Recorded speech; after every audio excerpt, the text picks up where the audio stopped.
Hello, everyone. I hope your day slash night slash morning is going well. Uh, we get to start off with a Codec parity mirror puzzle today, so I am excited about that. I don't think I have any announcements, do I? None that I can think of immediately. I think I have talked enough about my most recent puzzle. If you've not seen it, I do have a puzzle emblem up on LMD that is doing pretty well. So if you are interested in a 3-star Zeta nonsense puzzle, I believe there was a comment on it. Someone called it the peak Neta or the peak Zeta nonsense puzzle. So anyway, so if you're interested in that, you can do that. It is up on LMD. It is an anteater that I have there. Artie the anteater is the anteater that lives behind me. I mean, I presume he goes other places, but I see him in here a lot. So I guess then we will start, as we so often do, with this puzzle and saying that the puzzle we start with is as voted on by the people who support the stream. So this puzzle received 8 votes. The 8 votes for this puzzle were the following. So they're from Chef of Death, Paul Fly, Luda, Zendari, Russ, Screaming Ice Cube, David, and DDX. So thank you so much to all 8 of you for your support, and to everyone else for their support. So let us look at the rules of this puzzle. So we have normal Sudoku rules.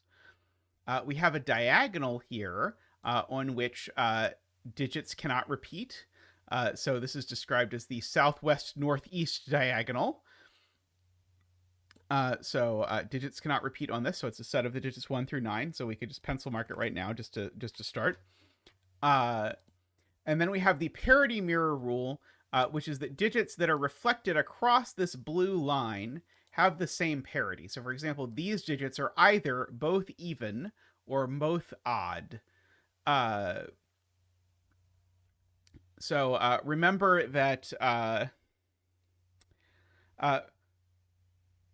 that mirror is one of the funniest English words, and that mirror has 2 meanings, one of which is that 2 things are exactly the same, and the other of which is that 2 things are exactly opposite.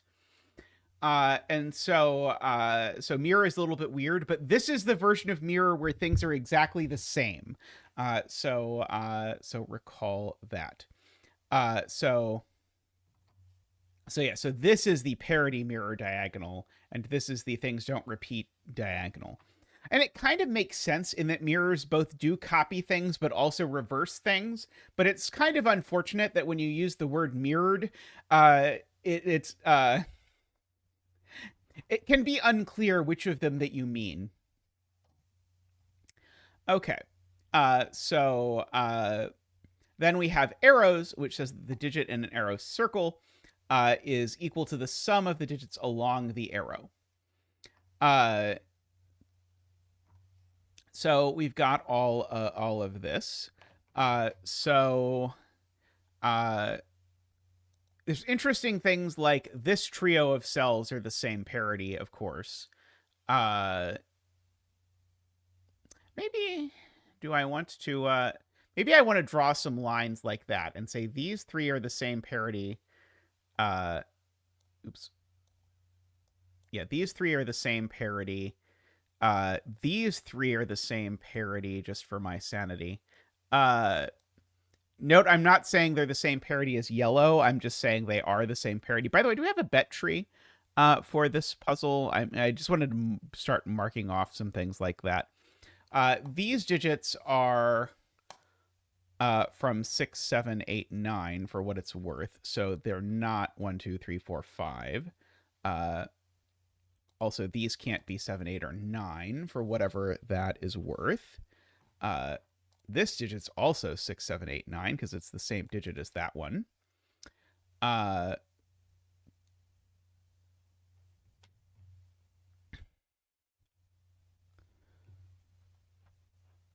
This is also 6, 7, 8, 9 because of that arrow. This arrow is very well camouflaged by the by that.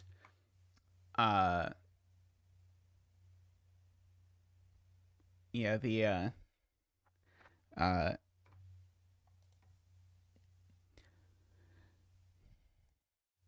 so what I was noticing was that these two cells are the same parity.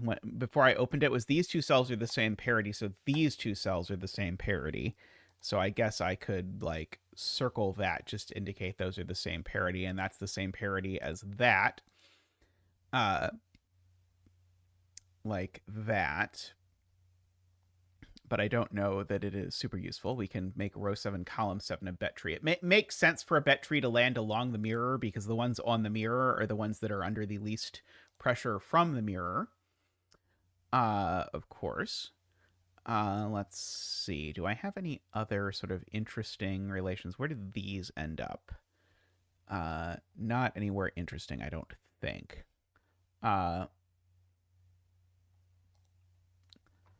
Let's see. Jim says this is odd by the southwest northeast diagonal and parity mirroring.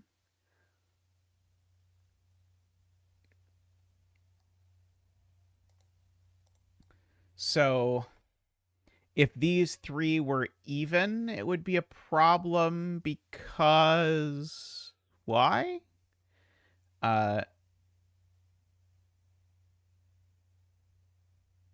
Right. So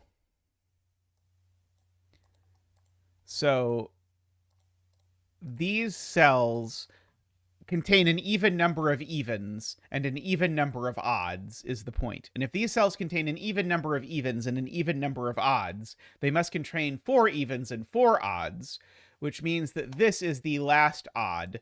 And so those are all odd. I now agree. That makes sense. So in particular, it's not 6 or 8. This one's not 2, 4, or 6. And this one is not 2, 4, 6, or 8. I did not do that well.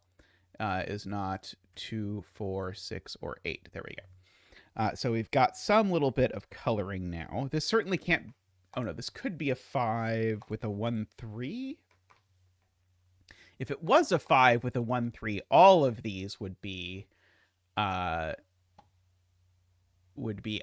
and then these would all have to be even. I'm trying to decide if those both being even is a problem. I don't think it is. Not to my knowledge, anyway.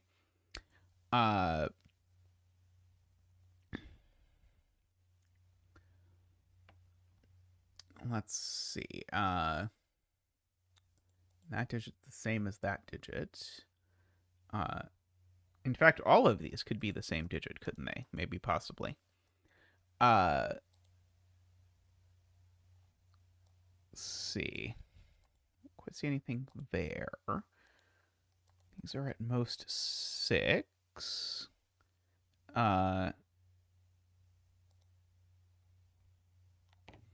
These are at most 6, but I don't necessarily want to reflect that.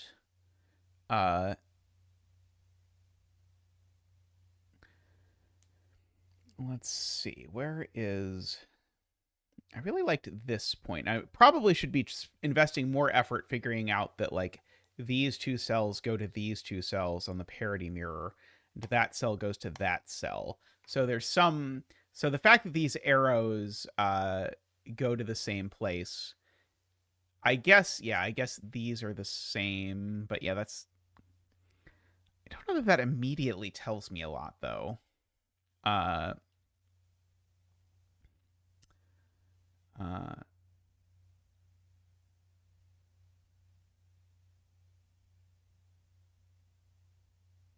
Oh, those don't even mirror to each other, actually. Sorry. These actually mirror to there. And let's see, row 4, column 9. So this should be row 9, column 4. So those actually mirror there. Sorry. Good point. Good point. So yeah, if those mirror there, unfortunately, that's even less interesting than the one I said was not very interesting before.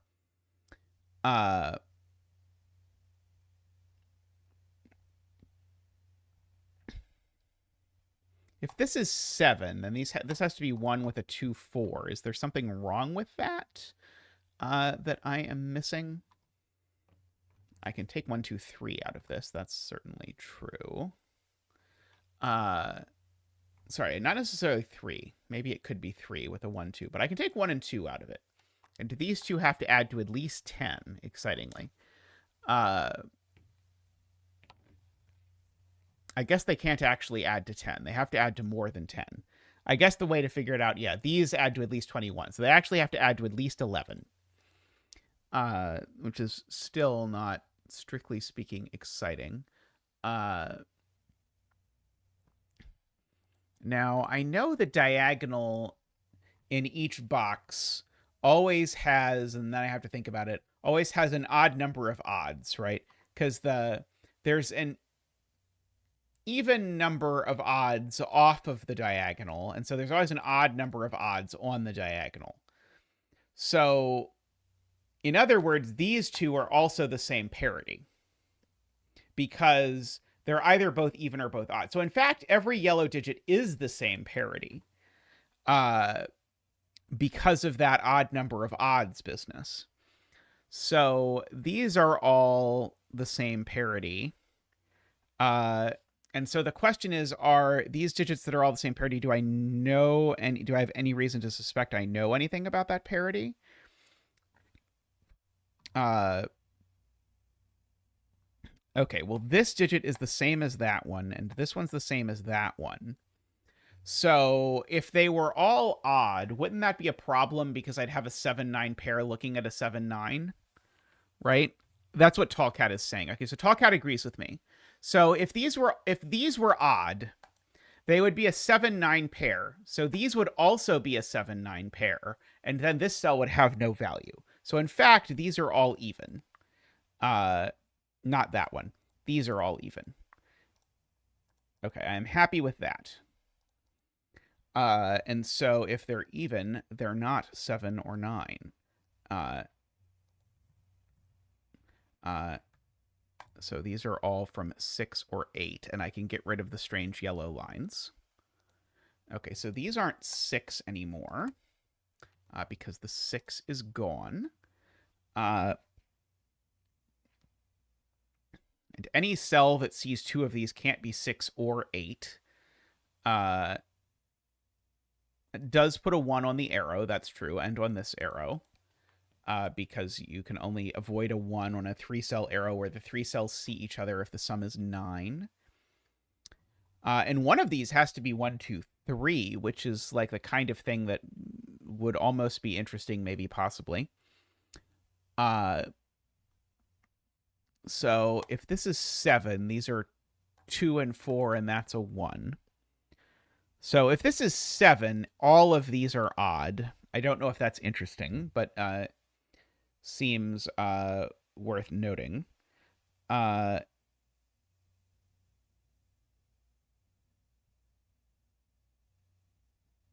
I know this is not the other 6, 8? I don't think so. I'm going to give these labels just so that I can think about them a tiny bit. Because, like, this cell can't, like, none of these cells can be that 6, 8. In fact, this 6, 8, I actually know, and this box is over here. So for whatever limited amount it means, X is over here, so X is up here somewhere.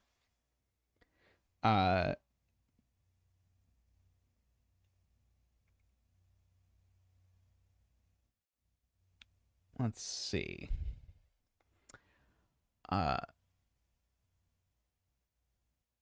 So if this is a 9, then these are either 1, 5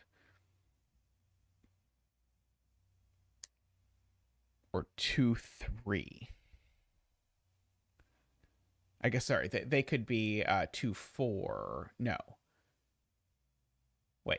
If this is a 9, then these are either 2, 4 with a 3 or 1, 5 with a, or these are like a 1, 3, 5 triple. Because these two have to be the same parity. So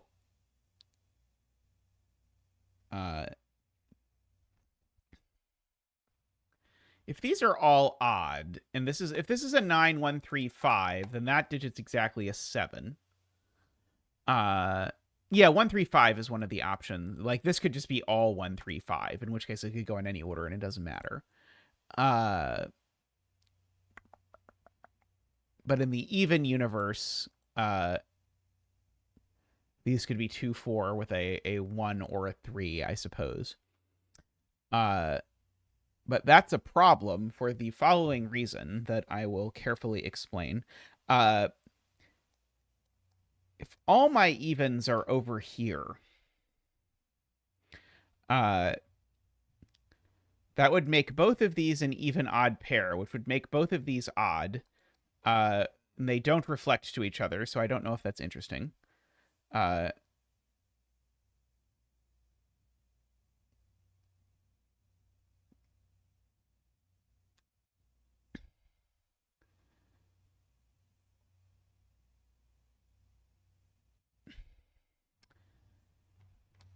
Okay, so Todd is saying if this is a 3, then it's 3, 1, 2. That would be 4, 5, 9. And then row 1, column 2. Yes, is now min 6, which is too big. Right. These are actually only from 1, 2, 3, 4, 5 now. That's probably worth pointing out because that's actually like a lot of pieces of a quintuple. Like, it's like more than half of a quintuple in the column if you think about it.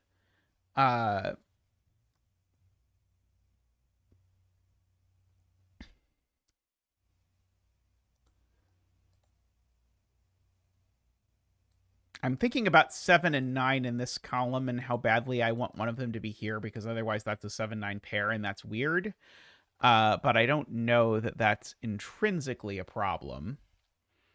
A 2.5 oople. I'm not sure what you call a 2.5 oople, but I kind of like the idea. Perhaps for some sort of Haver puzzle. I've never published a Haver puzzle, is a more accurate statement. So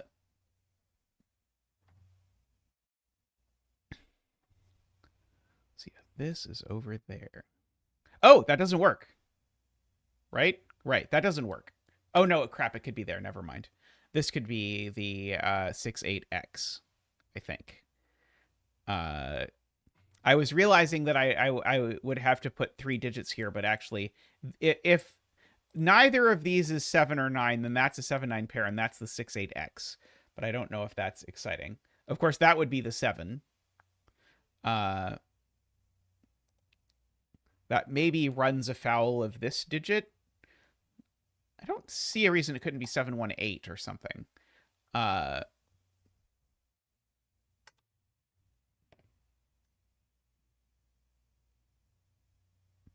see. Martin says if all evens in row 5 are in box 4 and 6,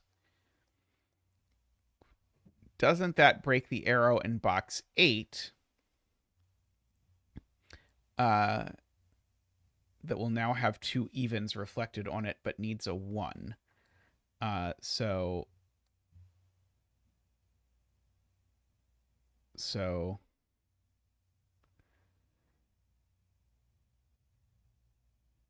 is the claim that this isn't double even because it would put a double even there?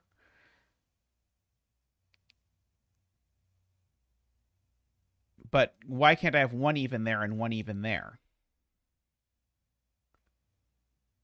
I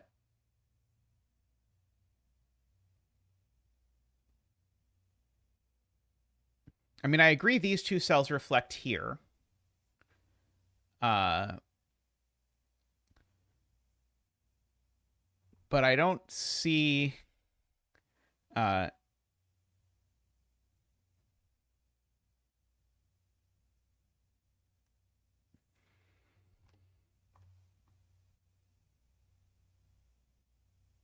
Oh, is your claim that this can't be 2 odds? No, because this could be 2 odds. Oh, I think Martin was maybe missing the fact that these were already even. Unfortunate. I really liked the sound of it. It sounded like the kind of thing that was going to do the thing that I was looking for it to do.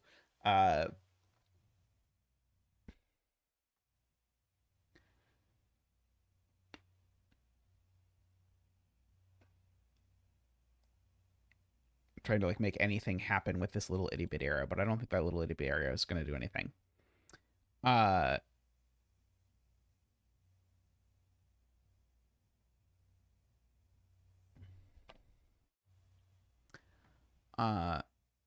mean, I think what Martin is thinking about is definitely like it's probably connected in some way to the thing that I'm supposed to be realizing. But I don't quite know what to do with it. Like, the fact that these three sum to an even and these three sum to an even seems useful until you realize they're not actually related by the parity mirror. And, like, these cells all being even, which is what would happen if these were both odd, seems like it's maybe restrictive, but I don't even see how it's restrictive.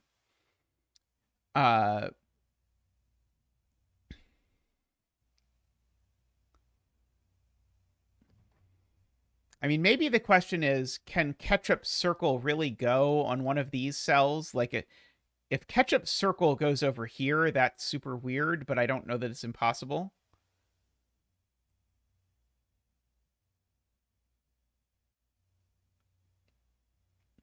Yeah, that's a good spot from Jay. If this is even, the only even it can be is a 4, but then it could be a 4 with a 1-3 there.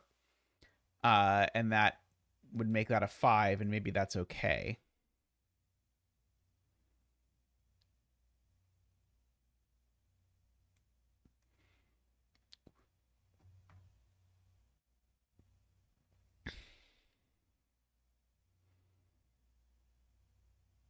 Let's see. Is it really okay if this is a 4?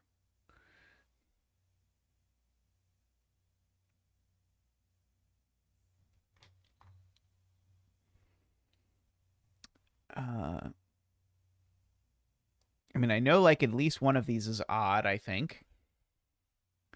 But I don't know what I can do with that, because these two cells C6-8, and they can't be a 2-4 pair without breaking this. So one of these cells at least is odd, but that doesn't seem that useful to me. That I can reflect that over there, and at least one of those two is odd. Doesn't seem helpful.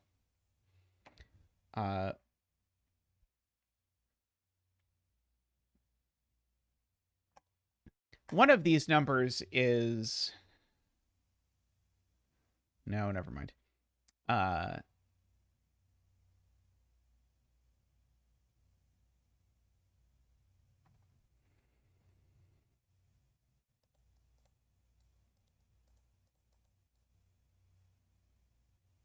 these 4 have even sum no matter what, but that's not super big deal. These two are the same parity. These two are the same parity.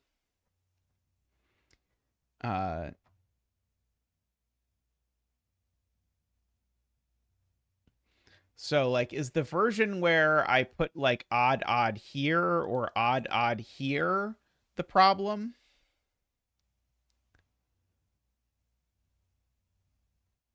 Because if this is all odd, then I end up with a 7-9 pair in a W pentomino here.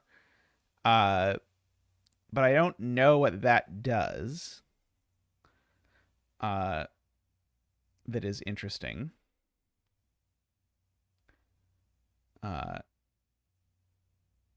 If anything. Because it doesn't quite see the 7-9.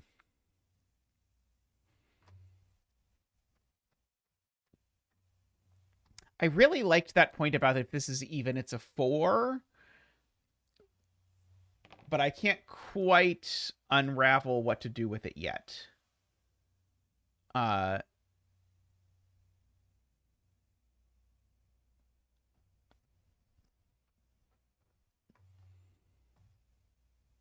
The fact that I feel like I have not yet used the fact that I know one of these is exactly 1, 2, 3.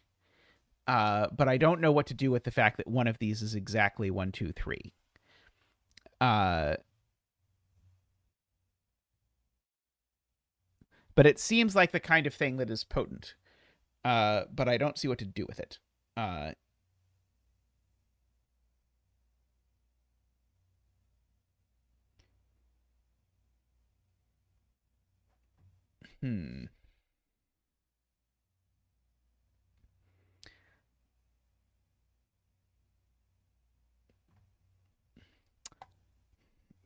Is there a reason this can't be ketchup circle?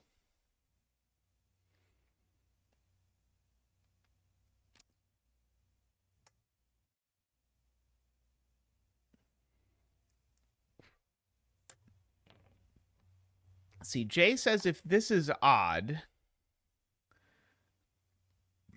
then row 1, column 1, and row 2, column 1 are the same parity by arrow. Wait, if this is odd, that means that's odd. Ah, right. Okay, so there we go. Okay, so the row here, I know the sum of all of these is even. And so if this is odd, is Jay's point, these are both the same parity. And so if all of these are the same parity, does that break the box 1 arrow parity? So what's wrong with all of those being the same parity? I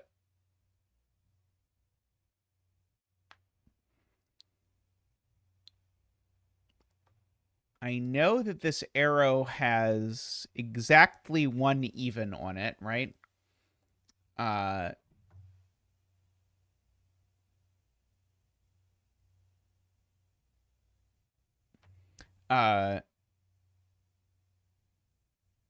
If they're all even, then there's an even number of odds on the diagonal.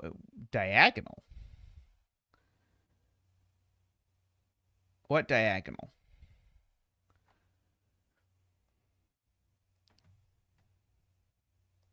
Oh, like just the box 1 diagonal?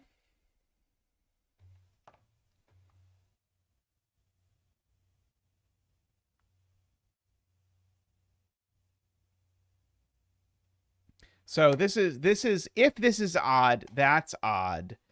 So that's all odd. So these two sum to an even, and so these are all the same parity. And that parity is either even or odd. And if that parity is even, then I need, remember, an odd number of odds. So this would be an even odd pair, because I need an odd number of odds on the diagonal in the box. Hey, Bilsita. And so Jay's point is that would break if this were even, because then this would be even odd plus even. That doesn't add to 6 or 8.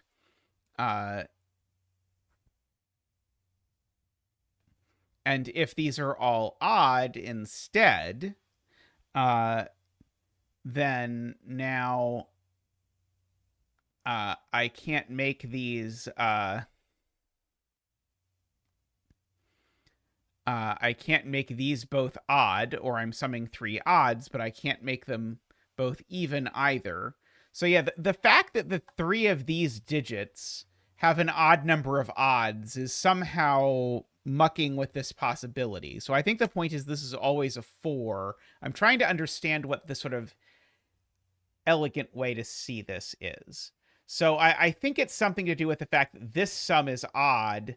Okay, I think that's it. This sum is odd, and this sum is even, and therefore these are opposite parities.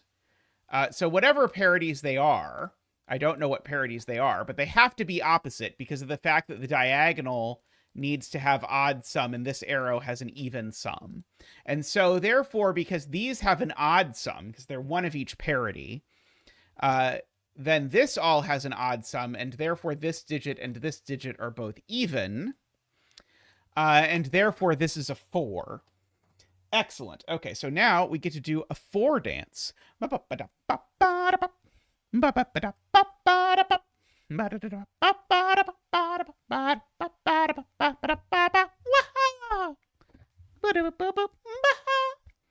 Thank you, Zach. Thank you.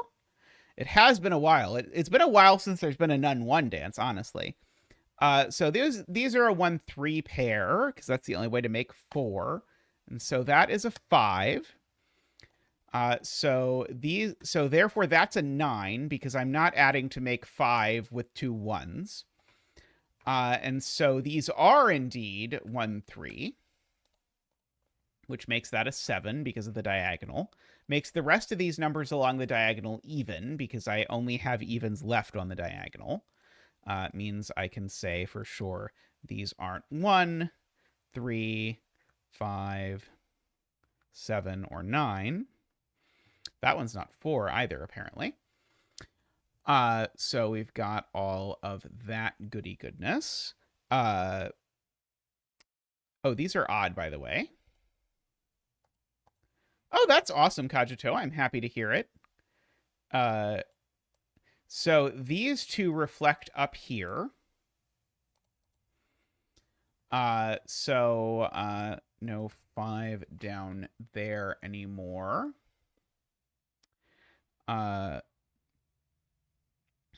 So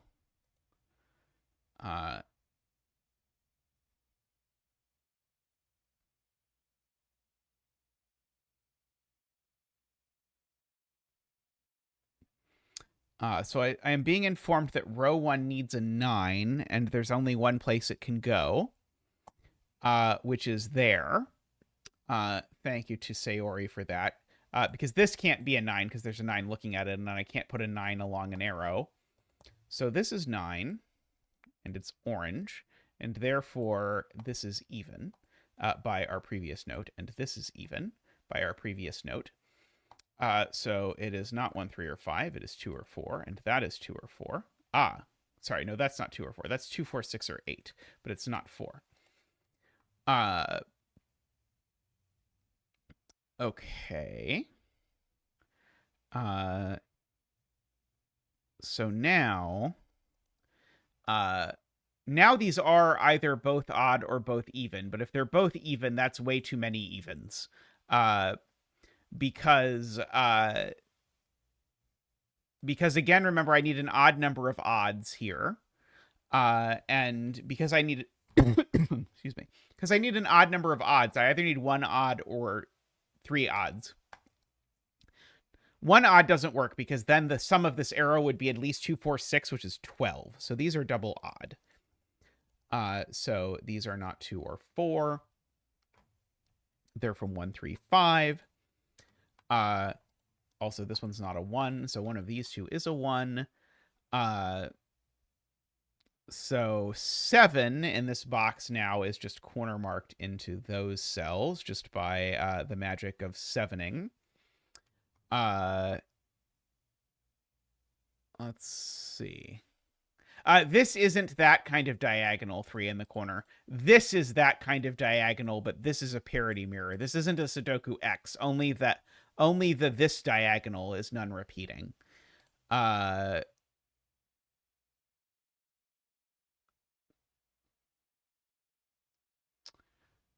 Right. Sayori's pointing out there's only no problem 3 in the corner. It's a little confusing to look at, I admit. Sayori's pointing out there's only 1 even left in this row. I can't put it on an arrow that's summing to an even, because I would need a second one. So these are both odd, therefore. And are from 1, 3, 5 only. Unfortunately, them being from 1, 3, 5 is exactly enough to tell me nothing, I believe.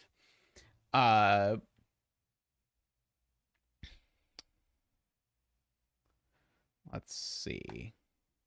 That's not a 5, but I could put the 5s over there. That would be okay.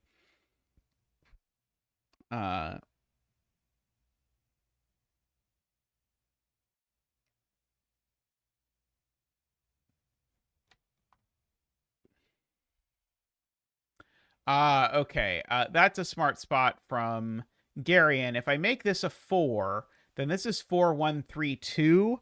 And that's a 1, 2, 3, 4 quadruple. So now these digits are each at least 5, which is way too big for this arrow.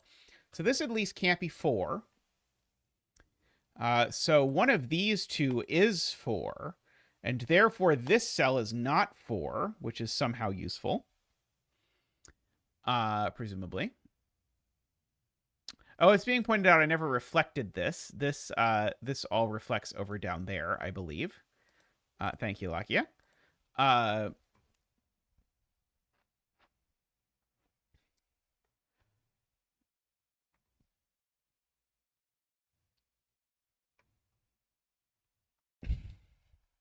Greetings from a Discord server, says Playmaker. Let's see.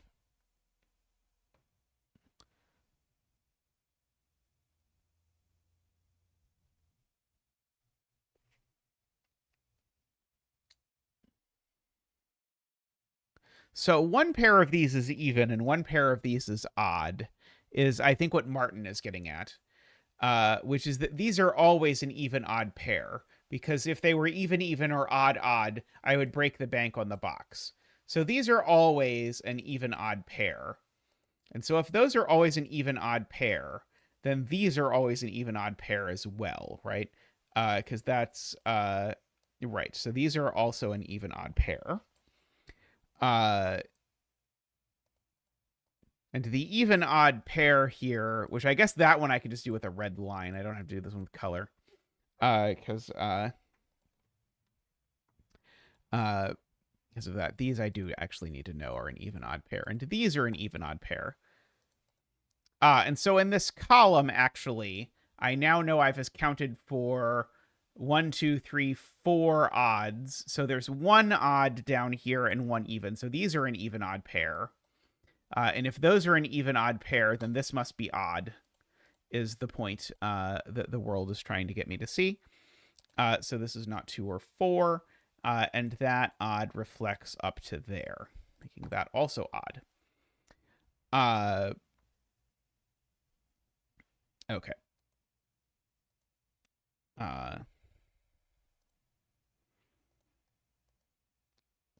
Actually, you know how I'm going to do this? Rather than that, I'm going to do this by using yellow and purple, just to remind myself that these are opposite parities. Okay. So there's definitely a 7 or a 9 over here. Do I know for sure the 7 isn't there and the 9 is in here? I don't think that I do.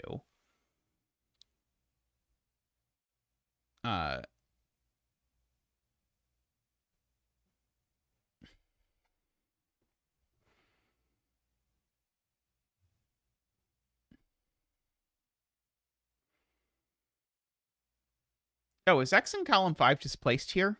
I think X in column 5 is just placed here.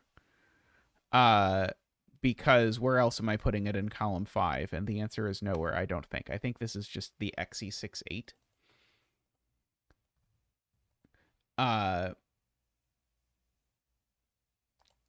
The OE68's up here somewhere.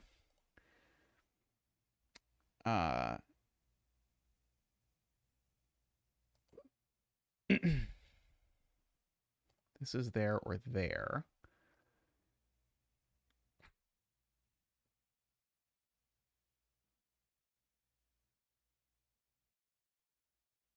X in box 1. Right. Thank you, Kajito. X in box 1 is placed here. So that's not actually a 2. So now X in row 1 is placed here. Hey, Nicholas. So that is the X there. And so now this X is in one of these two because it can't repeat on the diagonal. The OE68 is in one of these two. It would be quite funny if it was there, but it's possible, I think. The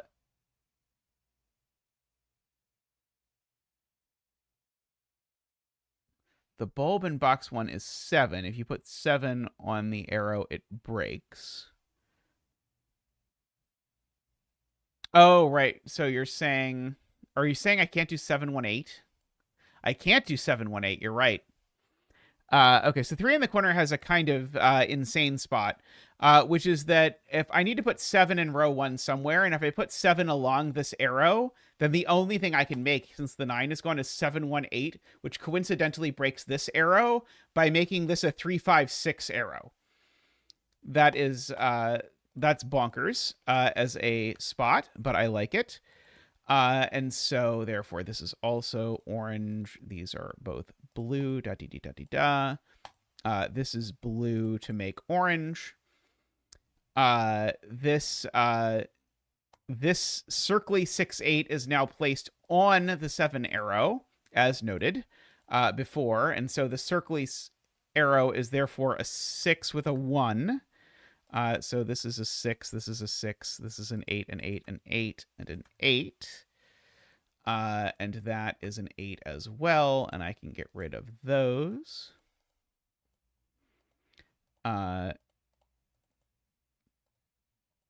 Okay, so this is a 2-3 pair down here. Those aren't 8 or 8. That one's not 8. That's not 1. This is a 2 or a 4.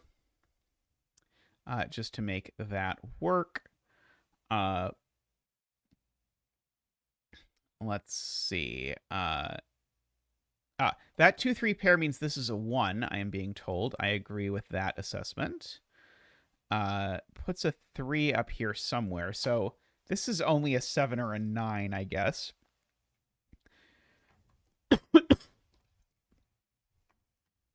Also, one of these is a 4. Oh, and it's not that one. Yeah, 4 in this column is just placed because I need to put it somewhere, and it can only apparently go here, which makes yellow blue and makes purple orange. So these are my 7-9 pair, and that is a 2.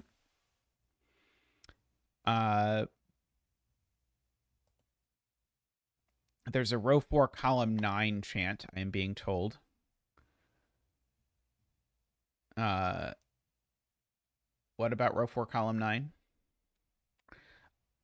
Oh, the point is these are opposite parity, and if these are opposite parity, that means that's even.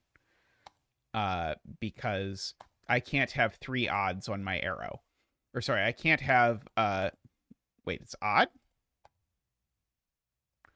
Right. Sorry. This needs to sum to an even total, so it needs to be odd. Right, because the whole arrow has an even sum. And so if I'm currently summing to an odd sum, I need an odd to make it an even sum. So row 4, column 9, row 9, column 4 are both odd. We will snip out that X.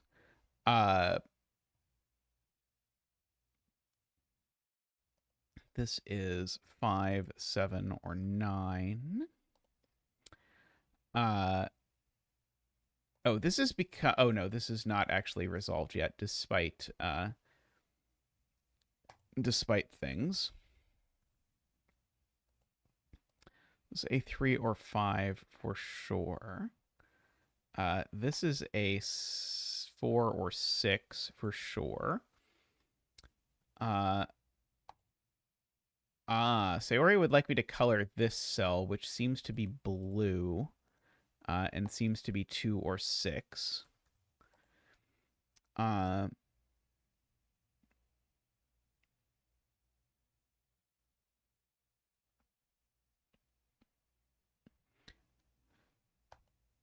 Okay, so this digit is at least a 4, because 1, 2, and 3 are gone. So this is a minimum of 4.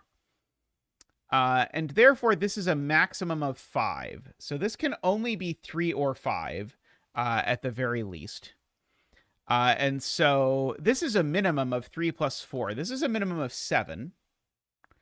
So, in fact, funnily enough, this can only be a 7 or 9 just by minimizing this. So therefore, this is orange and this is blue.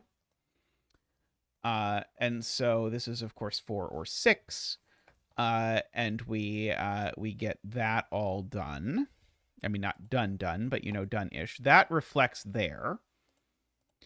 making that blue as well, which makes that a 3 and that a 2, which makes that a 6, amazingly.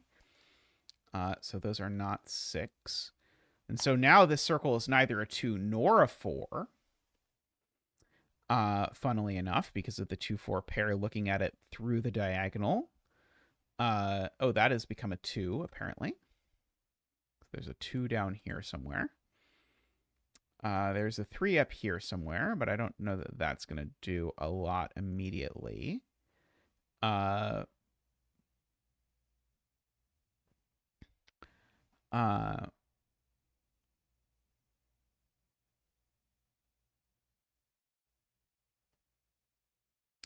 a 2-4 pair in column 2, Sayori points out, which is very helpful because now that's not 2-4 or 8, so this is a 6, which makes this the other 2-4. Now means the other 2-4 is down here somewhere. Means the other 2-4 is over here somewhere.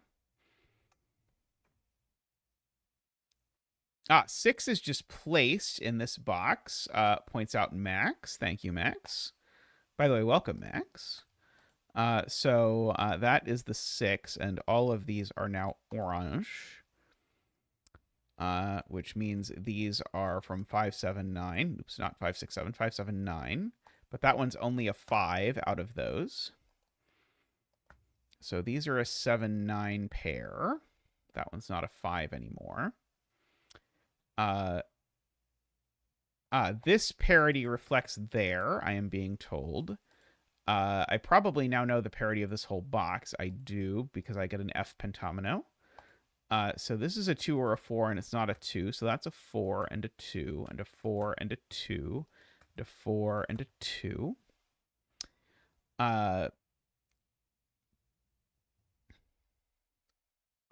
Let's see. So,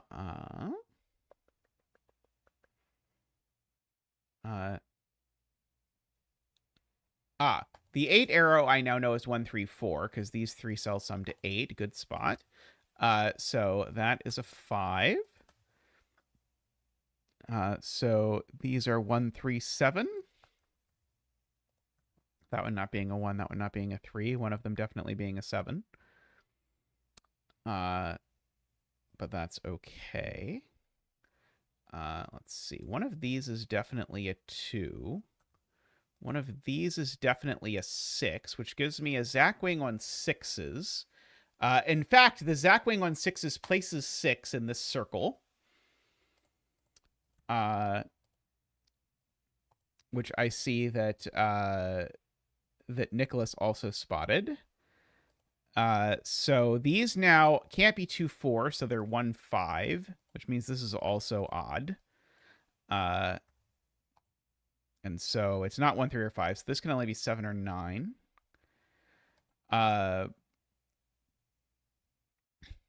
So we can then look at...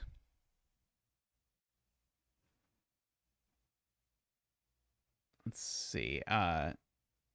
Yeah, so asking why I don't just call this an X-Wing. I don't call it an X-Wing because the definition that classic Sudoku people use is that an X-Wing has to touch 4 boxes. Right.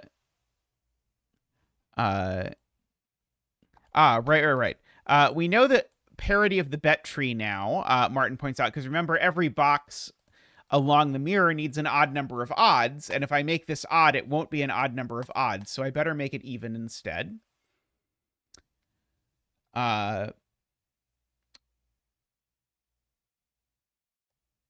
So one of these messes a 2, but I don't know quite what to do with that. This is 3, 5, or 9, I suppose. Roy, so Tallcat seems to have discovered the parity of this is known by the column to be odd. And that seems to reflect to give me my T omino over here. So let's see. So 1, 2, 3, 4. Right. Okay. So So Paul Fly is noting that 7 in this box aligns with 7 over here. And so one of these is a 7. That's another reason, by the way, why I give it a different name, is because this shape is not even if you generously allow X-Wings to be in the same box, this still isn't an X-Wing. Uh, Yeah, so the reason why a lot of people don't call this as a wing is because a different way you could spot this same deduction, Max, is to ask where 7 is in row 9. And so if you ask where 7 is in row 9, you could say, it's ruled out of here because of the 7s in that corner mark, and it's ruled out of here because of the 7s in this corner mark. And therefore, it's always the case that one of these is a 7, and you could get it by asking where 7 goes. But I don't find that to be nearly as easy to spot as I actually know where 7 goes kind of in these two. And, we have a donation from David. $10 to help the children enjoy the wonderfulness of Halloween on Tuesday. David asked if Tristan will wear a costume on Tuesday. I wonder what Tristan can dress up as. But let me get you a donation dance. Thank you, David. Boop boop ba doop boop boop ba doop ba doop boop boop ba doop ba doop boop boop. Woohoo! Ba doop ba doop boop boop ba doop ba doop boop boop ba doop ba doop. Woohoo! Ba doop ba ba woohoo! Thank you, Zach. Thank you. Much appreciated. David sponsored Tristan costume. Let's see. Column 2, I am being told, can be filled. It needs an 8 and an odd. Do I know where that 8 goes somehow? This row needs a 4 and a 1 or a 3. I know the odd is 5. Oh, that's true. I do know there's a 5. So this is a 5-8. So I don't know the order, but I know it's a 5-8. That's true. I concur with that assessment. And there's a 1-5 pair down here. Aha, there we go. Okay, that's the thing I was missing. That I was looking for. That 1-5 pair, sneaky 1-5 pair. So one of these is a 4, and the other is a 1 or a 3. But I probably should reflect that, shouldn't I? Because that is going to reflect over to there. So this is blue. And if that's blue, it has to be a 6, because it can be no other digit. And therefore, that is now odd. And that odd reflects down to... it reflects down to a digit I already knew was odd, apparently. Oh, thank you for the subscription, Max. Welcome. Welcome to the channel. Zach welcomes you as well. So that's a 4 and a 6. As soon as that's a 4, I know nothing. I thought I was going to know something, but I didn't know anything. It turned out. I probably am missing some coloring that I can do. Maybe not. Is my coloring perfectly symmetrical? Maybe my coloring is presently perfectly symmetrical. This isn't 5 because of the same 1-5 pair that I didn't see before. Nicholas points out very wisely. This is 1 or 9 only. I should probably notice. Let's see. So this is 3 or 9 only, I suppose. Though I don't necessarily want to go into that. There's a 1 down here that I don't know anything about. Wouldn't the parity reflect from down here? I don't think that I can reflect the parity over there, although I could be wrong. Oh, okay. Here's a... Oh, never mind. Sorry, I was going to say something nonsensical. Let's see. One of these is a 2.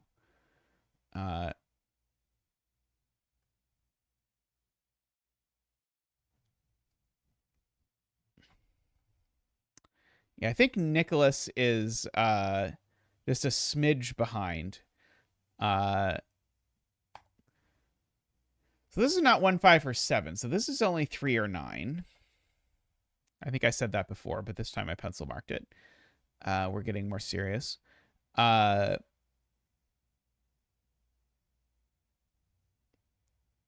problem, Nicholas. We just try and point it out when someone is behind so that they can catch up to the present day. But YouTube really does make it very easy to end up 10 minutes behind and not realize it. Row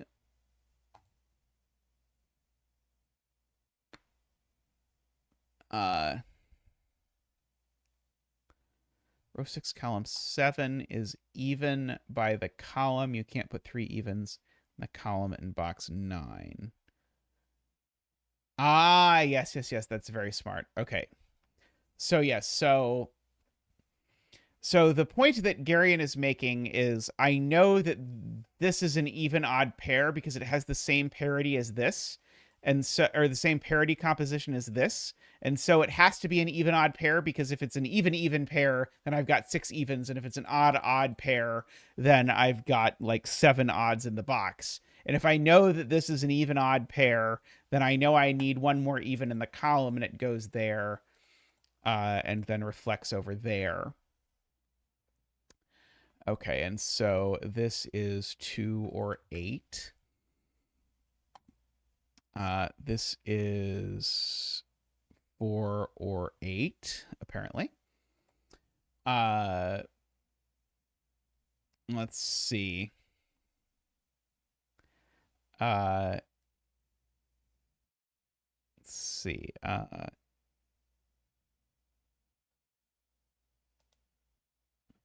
The one of these that's odd is a 1. Yes. Okay. And so the one I just marked there gives me a Zackwing with the ones down here, Paul Fly points out, which places a 1 there. It's very handy. So that's a 3 and a 1. And that's a 1 and a 3. That's a 7 and a 1. I seem to have corner marked a 7 over here, which was... Oh, no, I had 7 corner marked in 3 places. Thank goodness. Okay. So we've got that. So yeah, the odd digit up here is a 3. So the odd digit over here is a 9. If that digit's a 9, then that digit's not a 9, which makes one of these 2 digits a 9. In fact, these are just a 7-9 pair, actually, because of that. And so if those are a 7-9 pair, that places a 9 here, because I've got to place a 9 somewhere in this box, which makes this the 2. And if I reflect that down, I think that makes that even and makes that odd. And so that odd is a 3, and that evens a 4. That's a 3. This is a 5 or a 9, and I don't know which one it is just yet. I suspect I will soon. These are a 5, 7, 9 triple. And let's go ahead and mark and see if any magic happens. So, yeah. So I know there's a 9 here, so there's not also a 5, because that would break the parity line. So this isn't a 5 either, because there's a 5 in the row there. Let's see. Of these 2's an 8. Let's see. So there's probably some combination here that I meant to see in some way doesn't work. I know this isn't a 7 or a 9. So this is only a 1 or an 8. I saw Paul Fly had a spot, and unfortunately it was the same spot I had.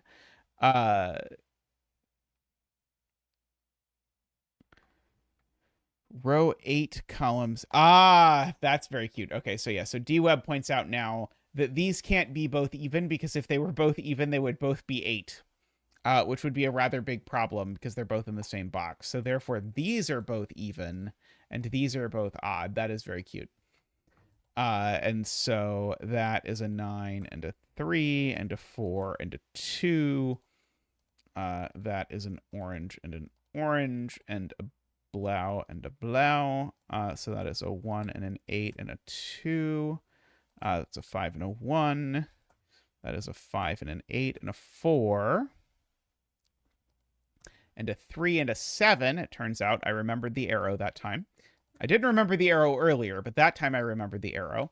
9 and 7, 7 and 9, 9 and 7 and 5, and 3 and 5, and 7 and 9. And the betting tree, oh betting tree, is an 8. So congratulations to all the ranks and 8 betters out there in chat. May all your betting tree ranks and wishes come true. Very nice puzzle there, Qodec. And yes, do please like the stream if you've not yet liked the stream. Not just Qodec, but everyone else, please. But yes, thank you very much, Qodec. That was very cool. Yeah, the fact that you're able to get that last bit there to work that way was very cool. Did you have a computer setting aid when doing this? Because I feel like I've always wanted to play with Parity Mirror, but I don't think there's a solver that supports it. Unless that new one, that the new kid on the block Sudoku solver thing does, which maybe it does because it seems to support a lot of stuff. But I feel like it would be really hard to set Parity Mirror without breaking it. I think I did a Cogito 10 lines Parity Mirror that was very cool as well. I have greatly enjoyed some of my favorite Zagress puzzles have been Parity Mirror. Did Zagress pioneer Parity Mirror? Because I think the first several Parity Mirror puzzles I did were Zagress puzzles, but I don't know if it was invented by Zagress. All right, I'm going to take a quick break, and then I will return, and we will talk about 2D wave particles. So I will be back in just a moment.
All right, welcome back, everyone. So now, in our continuing string of me talking about my puzzles from long, long ago, I get to tell you the story of 2D wave particles, uh, which I'll note renders not super, super well in Sudoku pad, because this is supposed to be a Sudoku arrow pointing down this way. So render arrows above lines. Is that an option? Do you know where it is? Uh, uh, let's see. What I missed it. Draw arrows above lines. There we go. Does not seem to do anything. So this is I think the only disjoint puzzle I've ever set. So I wanted to tell the story of how this puzzle came to be. I'll talk about how to solve it probably, but that part's probably less interesting than the making of video of this, because this is, as people note, this is a very un-Zeta puzzle. Simon did solve this. I actually sent Simon an email with this puzzle where I said something like, I don't know if I strictly speaking recommend this puzzle, but it's certainly one of the more interesting things I've found recently. This was when I was a little bit lesser known, so I think that this may have shaped people's perceptions of me as a setter, even though I've set nothing like it before or since, really. It was much before he solved your Between Lines puzzle, because your Between Lines puzzle didn't exist until after I set Cacophony, and Cacophony is multiple puzzles after this, Tallcat. So this story really begins with this puzzle, which I did a few streams back. So this is me trying to set a Between Lines puzzle. I'd never set with Between Lines puzzles before, but because they were in F puzzles, I played with them, and so I was able to come up with something. But as I noted when we solved it before, I really don't like 1-9 between lines, because 1-9 between lines are kind of pointless as things go. And this grid, when you solve it, it has a lot of 1-9 between lines in it. And so my inspiration was really, hey, what could I do to make a between lines puzzle that doesn't have so many gosh darn 1-9 between lines in it? And so what I wanted to do was I wanted to take a grid and just go ahead and make one with between lines where you just couldn't do that because you couldn't repeat digits in circles, basically. And so the way I happened to think to do that was, and this is using F puzzles back in the day, to arrange it so that it looked like this. Looked like this. Where what I did was add disjoint to it. And so what disjoint means, if you're not familiar with disjoint, is that it means that you can't put the same digit in the same cell. So that digit and that digit can't be the same in a disjoint puzzle, even though they normally could. So if I don't enable disjoint, and then I click this True Candidates button, and if you've not played around with this before, by the way, this is Rank's solving tools with F puzzles I'm using. What this is showing you is everything that could possibly be in a solution of the puzzle with this grid. So this is without disjoint. And so this little broken window pattern or whatever is showing you that actually, if with this arrangement without disjoint, any single cell in the entire grid almost could be anything. The only restriction is that you can't put 1 and 9 on between lines, which is nothing at all, basically. Whereas if I then click disjoint, then it thinks for a bit, and a bit more, and a bit more. And then eventually, possibly, I swear it said this much faster before, but it will tell you that this grid has no solutions. Possibly, maybe. Possibly. Fingers crossed. That it will actually tell me that. But this grid having no solutions sort of blew my mind, because I could not for the life of me figure out why on earth this grid would have no solutions. And it bothered me for days. And like, I talked to lots of people about it, and there's lots of things that you might think might be why, but that don't that don't do that. I mean, you'd think true candidates would be pretty fast on a puzzle with no solutions at all, right? You'd think no solutions would be really easy. If you do solution count, it'll be faster. That's possible. There we go. So it tells you this has no solutions. And I could not, for a long time, figure out why. And when I finally did understand why, I was like, oh. So basically, I decided to make a puzzle where that was the point. And it turned out that puzzle was really easy to make, because all you have to do is turn off, let's see, if I take between lines, if I turn off just that random line, or it doesn't matter which line, but I just happen to do that one. And then let's redo the true candidates, or maybe I should just hit solution count. Actually, that's probably faster. Yes. So this puzzle already is at 356 total solutions, which you'd think would mean the true candidate would grow very quickly, but it doesn't quite work that way for various technical reasons. But basically, this puzzle already has almost no solutions, even just by removing that one thing. And it turns out that basically any line constraint you want to put here will reduce that number of solutions down to almost none. So, for example, you can put, if I recall correctly, you can put a German Whispers, a Renbahn, an arrow, and a couple other things that you can put here along this line in place of the line that's there, and they'll all bring it down to something that you can resolve with a single black dot, basically anywhere in the grid you feel like putting a single black dot. But really, basically, once you understand why this puzzle has no solutions with the line there, then you understand how to solve it, and basically everything sort of falls out from there. So anyway, so that's, yeah, I think, was this the first? This might be the first puzzle that I used a single black dot in. Now, I remember when I first found this, and I saw... Not when I first found it, but when I first published it, because I understood that it had an actual coherent solve path.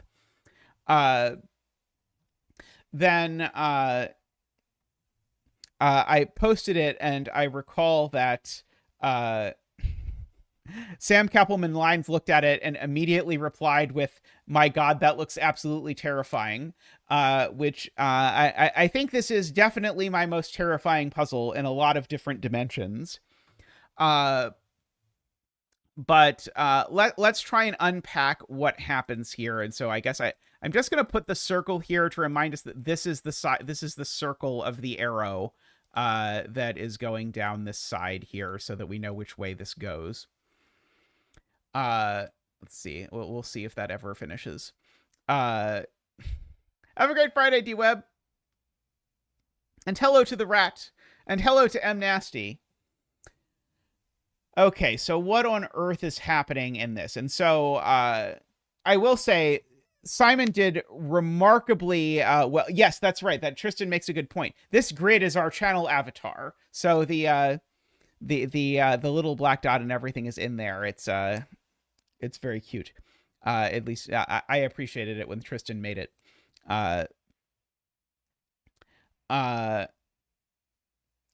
But did this ever finish? It did not. It is still thinking.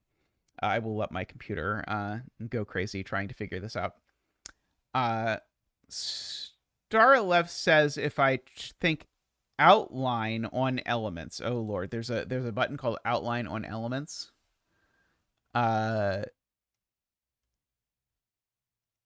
Is it? Where is it? I don't see it, but that's probably just because scanning giant lists of words makes it very difficult for me to find anything. There we go. Outlines on elements. There we go. Did that do anything? Unfortunately, as much as it sounds like it might do something, it sounds like it did not do a thing. Yeah, I don't think I can quite, unfortunately, draw an arrow here.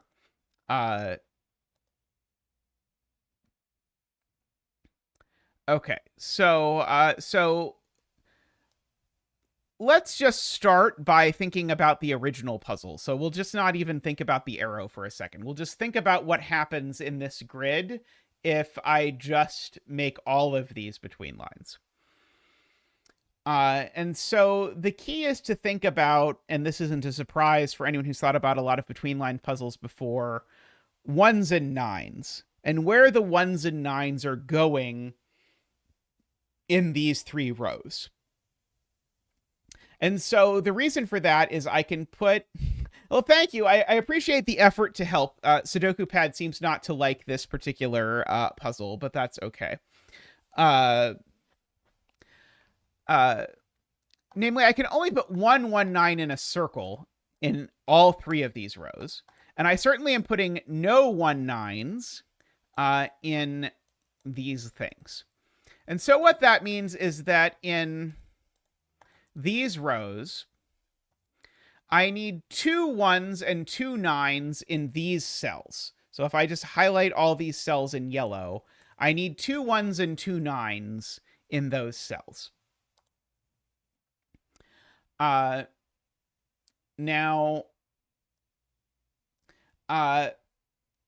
that's already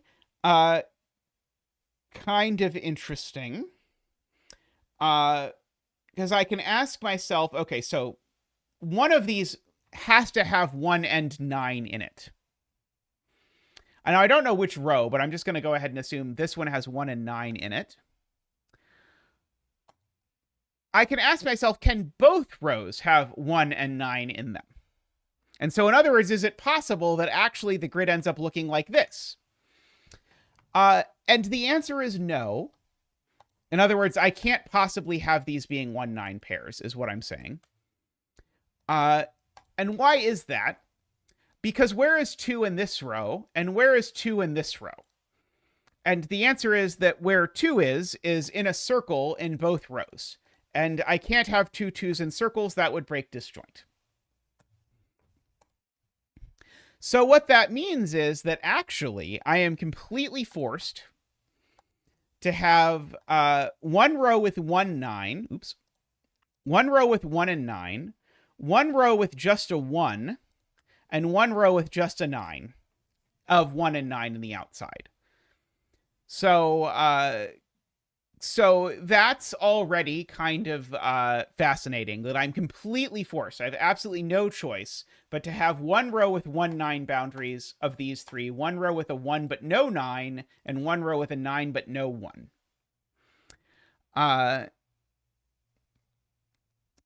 And so the key observation here is that, well, one of these circles now has to have a 2. Because where else am I putting the 2? And one of these circles has to have an 8. Where else am I putting the 8 in this row? Because again, an 8 can only go on a between line if there's a 9 in the circle, but there can't be in this row. But now the question is, where does 2 go in this row? Because in this row, I can't put 2 on a line, but I already used the 2 in the circle. So actually, in this row, there's a 1, 2 pair in the boundaries. And if I ask the same question about 8s, in this row, I can't put the 8 in a circle. So in fact, there's an 8, 9 pair here.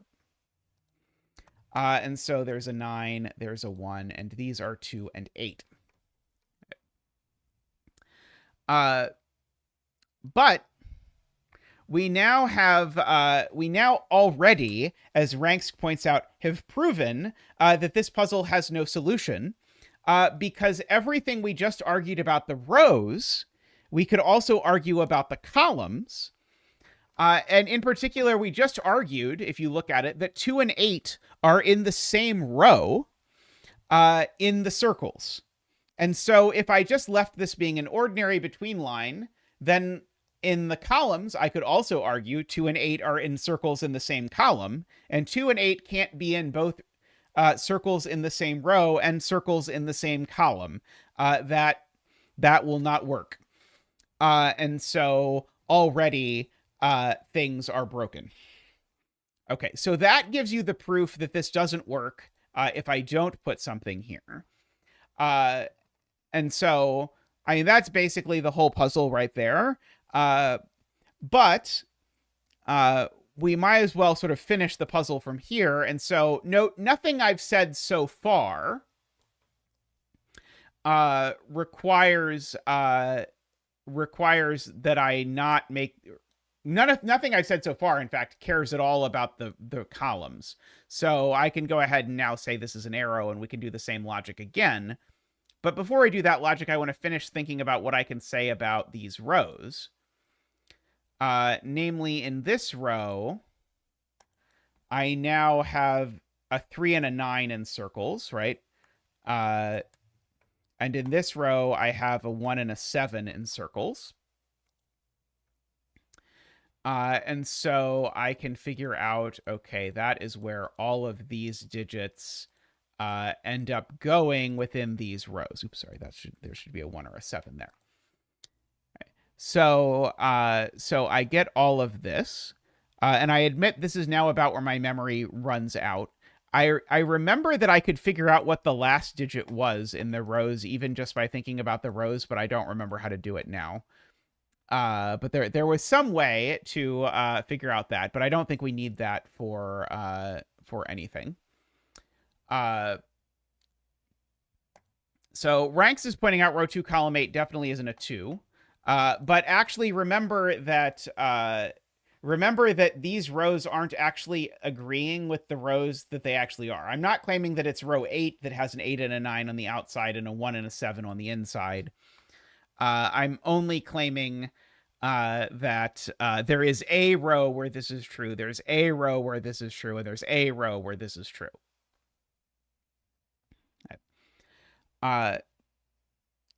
Now, in the columns, things are similar. And in fact, one of the things that's true for sure is that 9 can't go on an arrow either, which, by the way, is the reason I said there were a bajillion things that worked.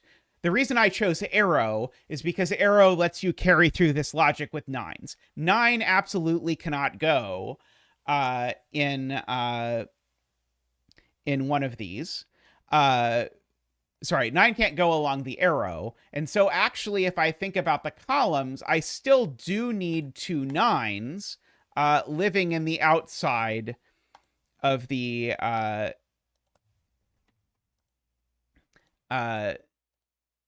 living in the outside of the columns. So 2 of these are 9s.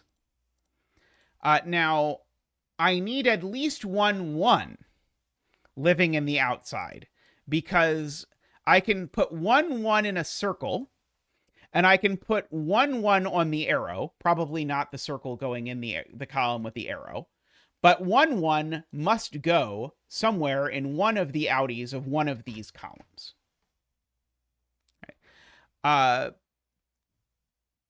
So there's a 1. So it's hard to, I guess, denote this, but there's 2 9s and 1 1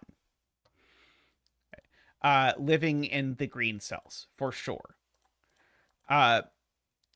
Now, the 1 can't join a 9 in either of these columns, because if the 1 joins a 9 in either of these columns, we repeat this story from the row, and then we end up saying that 2 and 8 are simultaneously in the same row of the grid and the same column of the grid inside the circles, and that's not going to work.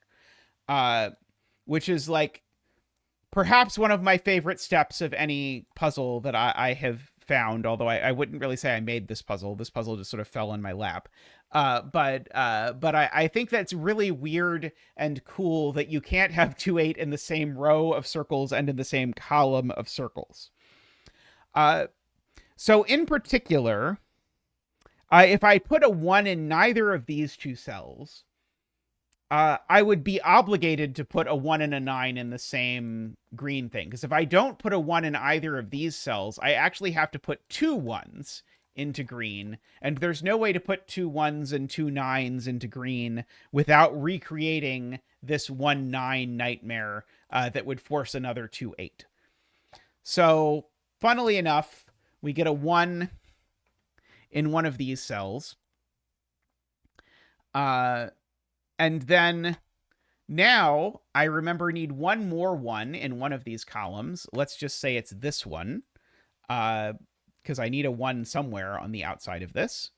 But we argued the 1 can't go with a 9. So let's...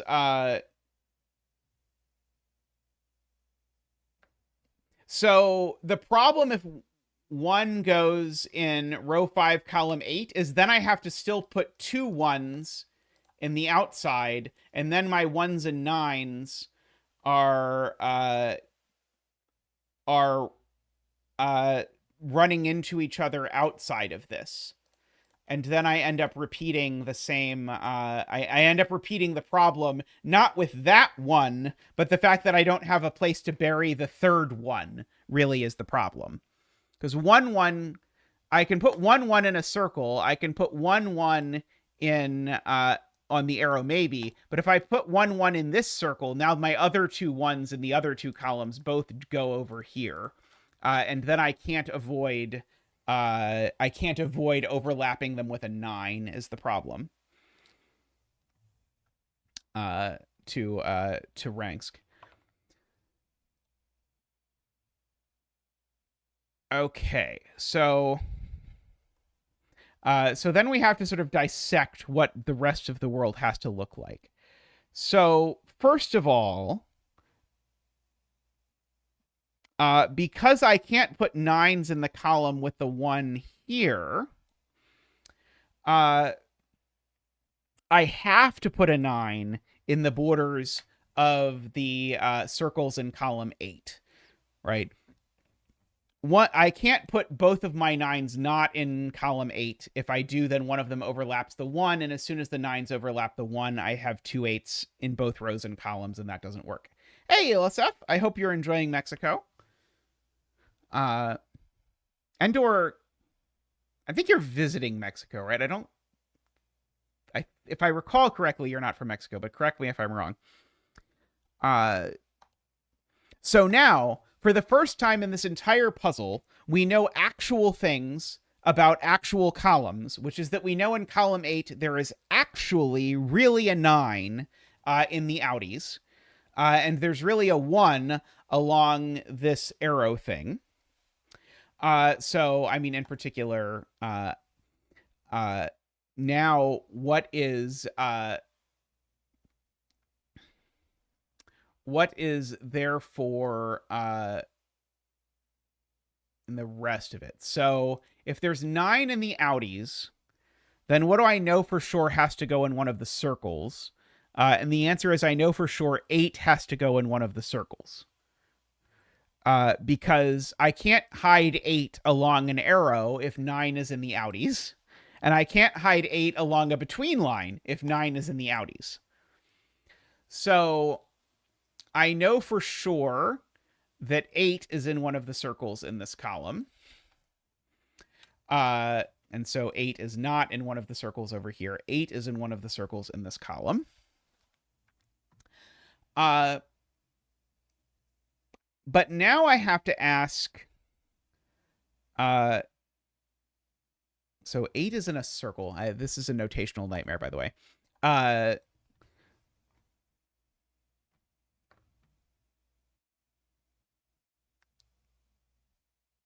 Oh, why can't 8 be an outie as well? That's a good question.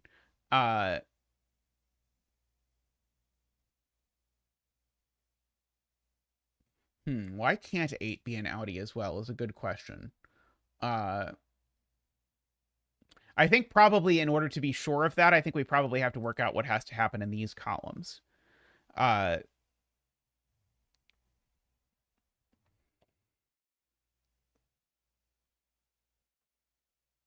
so, uh, so, oh, no, you're right. 8 has to be, I think 8 has to be an outie, actually. Because what's happening in this column? Whatever column has 9 in the outies. It can't have 8 in the outies. Because the 8 in the outies here would repeat this row, and I'd have 1 and 7 in both the same row and the same column, and that's not going to work. So 8, so this actually has 8 in a circle. And it's got 1 in a circle. So I'm gonna center mark the things that are corresponding to the columns. So I've got 8 in a circle. I have to have 1 in a circle in the column with the 9 in the outies, because again, if I put the 9 on the outside, I would repeat this row. And then likewise over here, the column with the 1 has to have 9 in a circle, because otherwise it'd have 1, 9 in the outies. And the column with 1 in a circle or with 1 in the outies has to have 2 in a circle. So I would end up with 2 and 9 over here.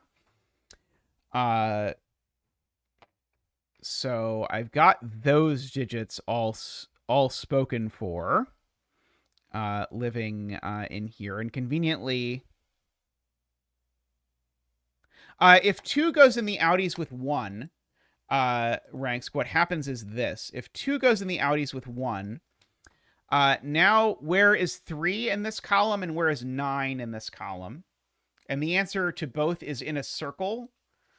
But now 3 and 9 are in the same circle in a column are in the same column in a circle and in the same row in a circle. And that doesn't work because disjoint stuff.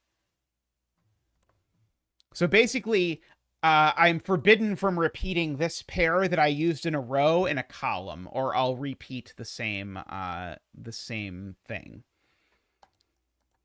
So I've got a 2 here and a 9 here. Okay. And so so now the question is what are we doing with this column? So I think I said before something about where 8 had to go in this column. And so the point of why 8, so Tallcat's question was, why can't 8 go, why can't, so 8 can't go in a circle now, because 8 is in a circle in this column. So 8 actually has to go in the outies in this column. Because I have to put an 8 somewhere in this column, and 9 is in the outies. So I think I get 8, 9 outies here in this column as well. And so now where is 7 in this column? 7 now has to be in a circle. 1 is on the arrow. So so I know 7 is in a circle. Good night, Qodec. So 7 is for sure in a circle. Column 8's 2 can't be in a circle. Right. Because the 2 is over here. Right. So where is the 2? And so we've already used the 2 circle in this column. So if I can't put the 2 in a circle, and I can't put it along this between line, does the other 2 have to go on the arrow? I think the other 2 has to go on an arrow, right? So I think this is a 1-2 arrow adding to 3. Is I think what has to happen. So this is a 1-2 arrow adding to 3. Okay, there we go. So this is a 1-2 arrow adding to now actual 3. And so now we get an actual digit. This is a 3. Oh, sorry. No, sorry. This arrow does touch this, say. Sorry. This is a 1-2, but it's not a 1-2 arrow adding to 3 because the arrow touches that cell. Thank you. You can tell how well I remembered the second part of this. I remembered the beginning part fairly well with the 1s and the 9s and how everything worked out, but no, this is a 1-2 arrow adding to something. Because now this column needs to have a 3 in a circle, right? And so the 3 in the circle is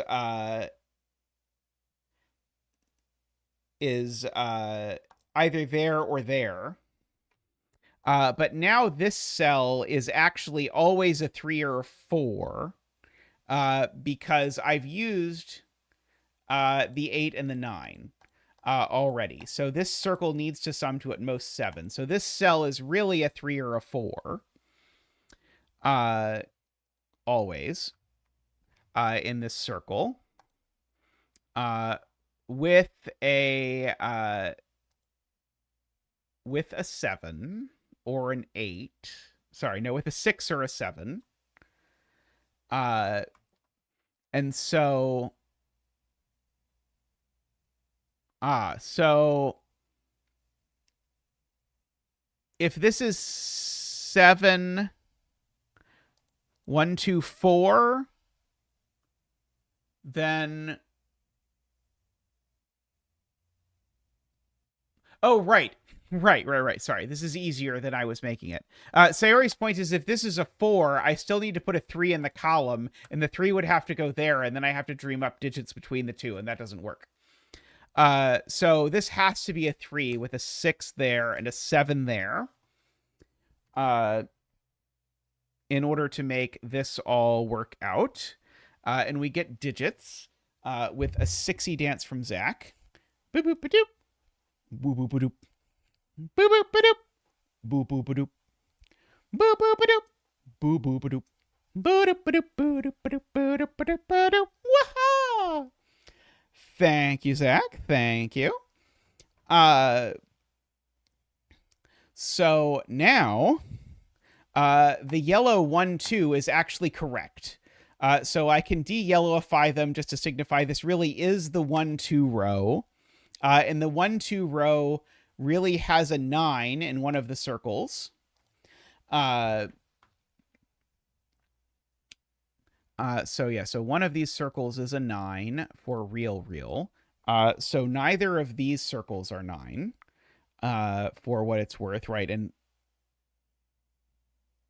for what it's worth, yeah. So one of these circles is a 9. And if one of those circles is a 9, what does that tell me? Is that anything useful that it tells me? Yes, the 7 is right. So one of these two circles is a 1 because of that, because that part, yes. And then as it turns out in this row, right, these have to be a 2, 8, right. Okay, so yes, this is the row now because this is forced to be, so the rows are done. I don't think the columns are done. But this row has to be the 8, 9 row because the 7 was in the 8, 9 row. So this row's outies are correct.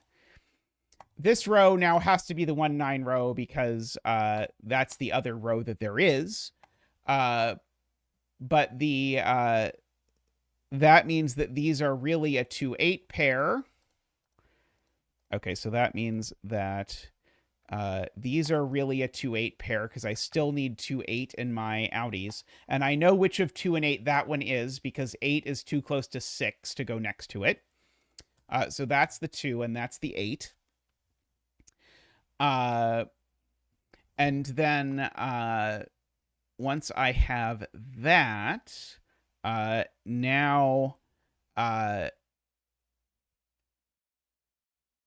Now I need 9 to actually be in the outies of this column.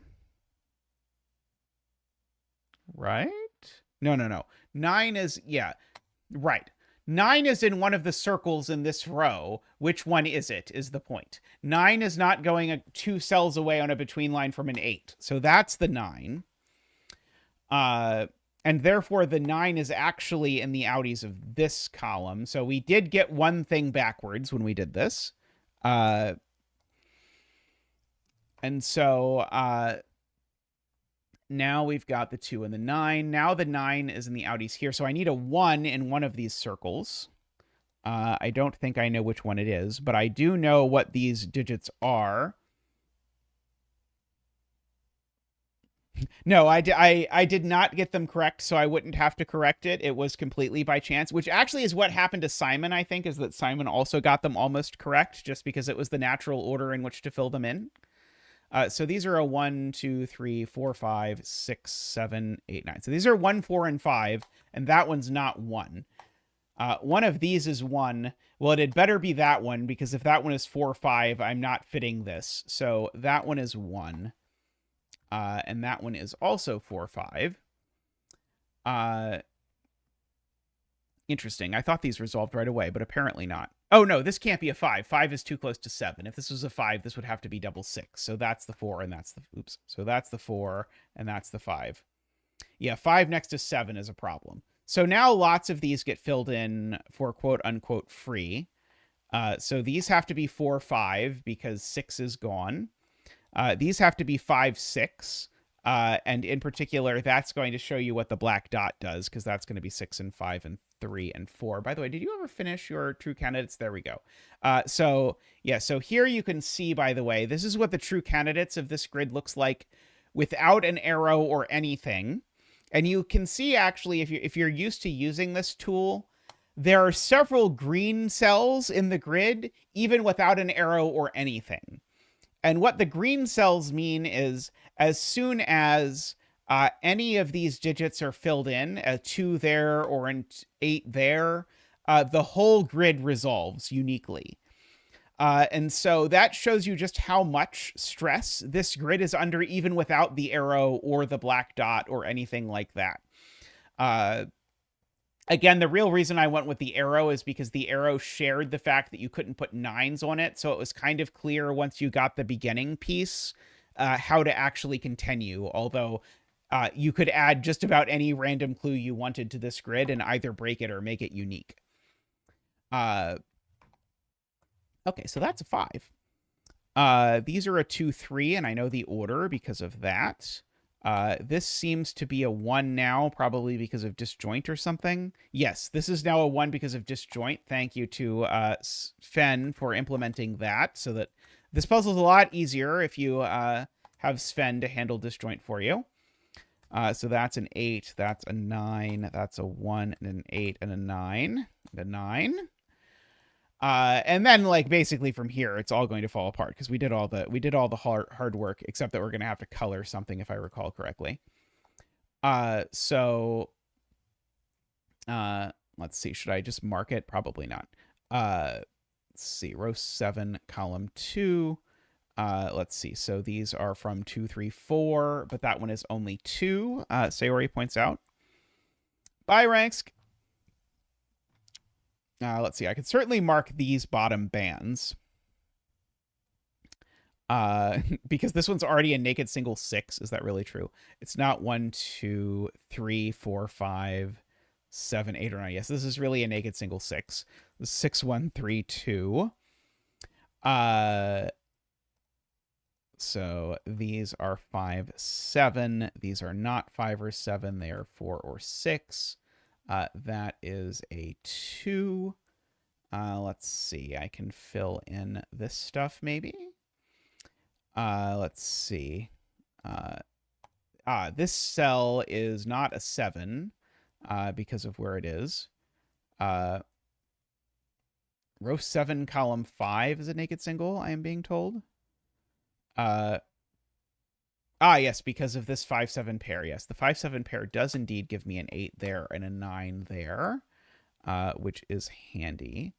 So that is not a 9 anymore. These are from 6, 7, 8. It's not a 6. That one's not an 8. Let's see. One of these two is 9, and it's that one. Just by Sudoku, 9 is there. Not even like anything fancy like whatever. Not even like disjoint Sudoku or anything. Just Sudoku, Sudoku. Is that all the 9s? Not quite all the 9s yet. Oh, but this 9 is placed, though. So that places that 9 as well. And so now I think we have all the 9s.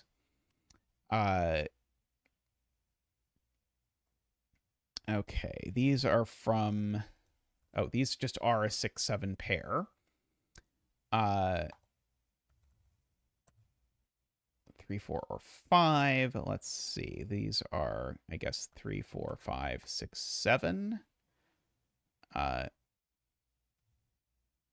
this one is not. Let's see. I guess 3, 4, 5, 6, 7. But it's not 5 or 6. 3, 4, or 7. 3, 4, 5, 6, 7. 4, 5, or 7. So we've got all of that. And so let's see. We can probably figure out something to do with 6, 7s. I guess I don't quite know how these 6, 7s work yet, do I? I feel like I'm close to knowing how these 6, 7s work. Let's see. There's a 5 up here somewhere. I'm certainly not marking what goes on that line. There's a 2 up in one of these 2 cells, I see. Oops.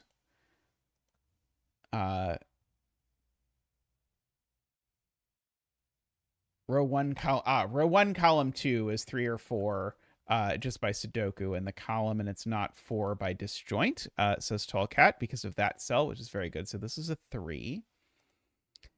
So this is not a 3, which means one of these 2 is a 3. I don't know which one. Oh, that 3 actually looks back and makes that a 4.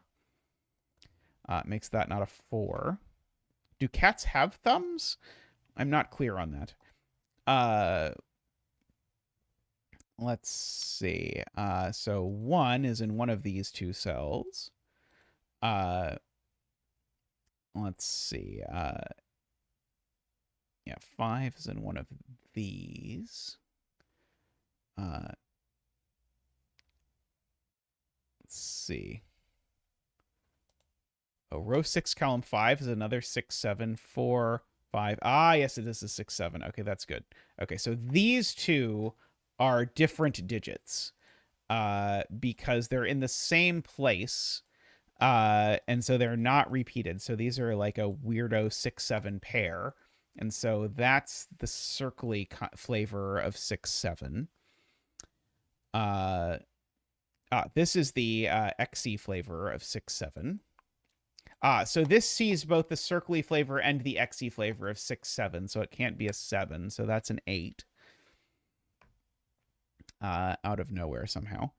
This is certainly not a 6 or a 7. So that's got to be the other 6, 7. This is where the circly 6, 7 goes in the row, I suppose. And therefore that's a 4 because the row wants 1. So that's a 5. That's a 7. That's a 7 and a 5. That's a 5 and a 7.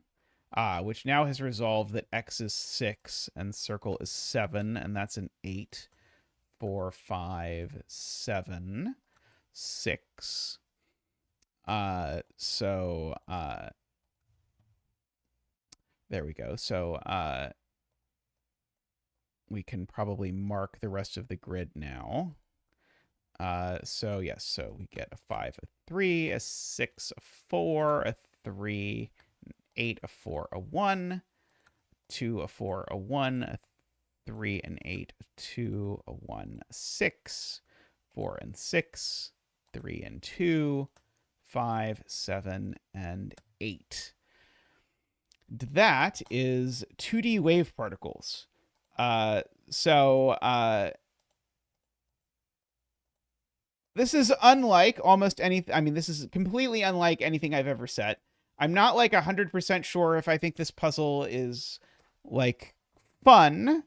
Uh, there are a lot of setters who set a lot of puzzles like this. Like Nihilian comes to mind, sets a lot of puzzles of this sort that are sort of like weird discoveries. If I found something like this again, I would certainly publish it. If I found it to be as cool and captivating as this, but I find it hard because it's not really my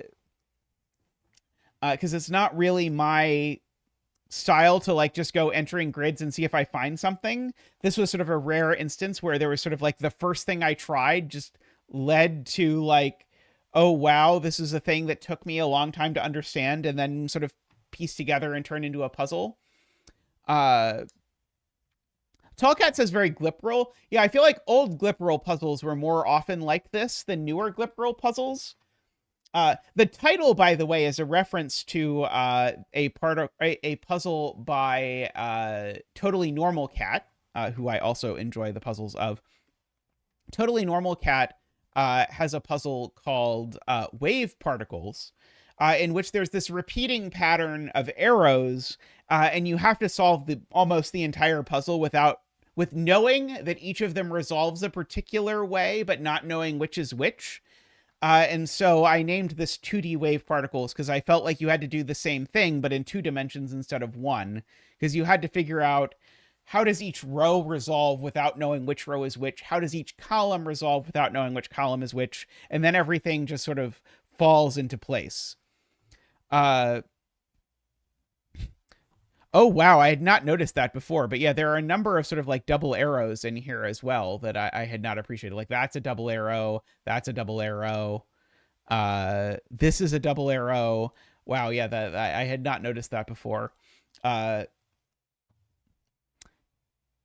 don't know if I've ever actually checked if I take this. Let me pull up a new grid real quick. Let's put in one moment.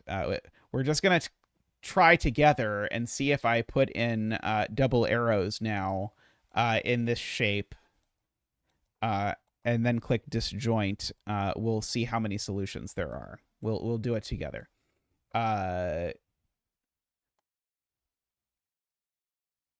Okay, so we'll find it out. But I feel like let's just do solution count. That'll probably be faster. Okay, well, there are solutions to it. I regret to inform you. There are something like 1,000, 1,200. There's some number of solutions to this puzzle with between lines. So we can't just put in between lines. Maybe between lines and throw in anti-knight or sorry, double arrows. Throw in double arrows and put in anti-knight or something. I don't know. I do think I checked this once before, but I don't remember if I had a solver available that would do this to figure out that actually there are solutions to this. And actually many of them. 1,695 so far. But yeah, I mean, someone will set 3D wave particles someday. I mean, it wouldn't be right for me to set 3D wave particles. I didn't set 1D wave particles. So I feel like whatever setter wants to use the name 3D wave particles when they come up with a 3-dimensional lattice that has to be solved, it's going to be Andrew Sarkis, isn't it? It's going to be Andrew Sarkis that will do such a thing. But they're welcome to the title that Totally Normal Cat graciously allowed me to use. Yeah, but bonus assignment for the Sudoku class. I'll be honest, I didn't really want to solve this puzzle again. I'm super not eager to solve other people's versions of this puzzle.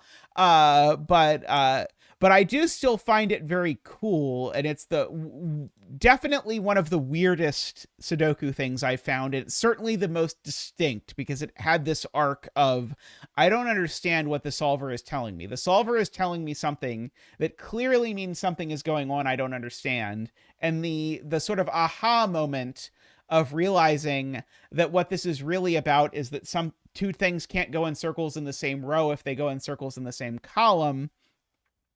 was very exciting. J Dyer is going to set 4D wave particles. Okay, if it's a J Dyer puzzle, I'm gonna guess there's going to be 2 separate grids that look like this, and you're going to have to do something that's going to be interacting on both the 2 grids at once. If I were predicting what'll happen, I I forget who it was.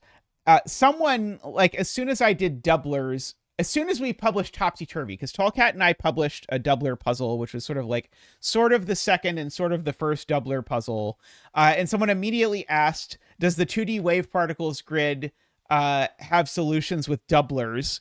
And I admit I've never actually looked to see. I don't have an easy way to find out if you actually put in between lines in all the places if it would have a solution with doublers or not. I do not know.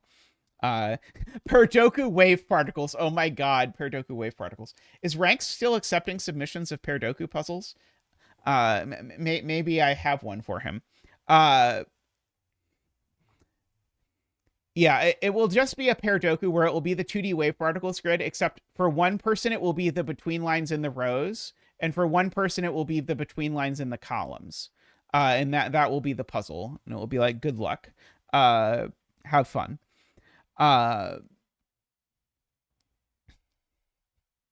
Alrighty. I am going to take a quick break and be back with a puzzle that is, I hope, less mad than this one.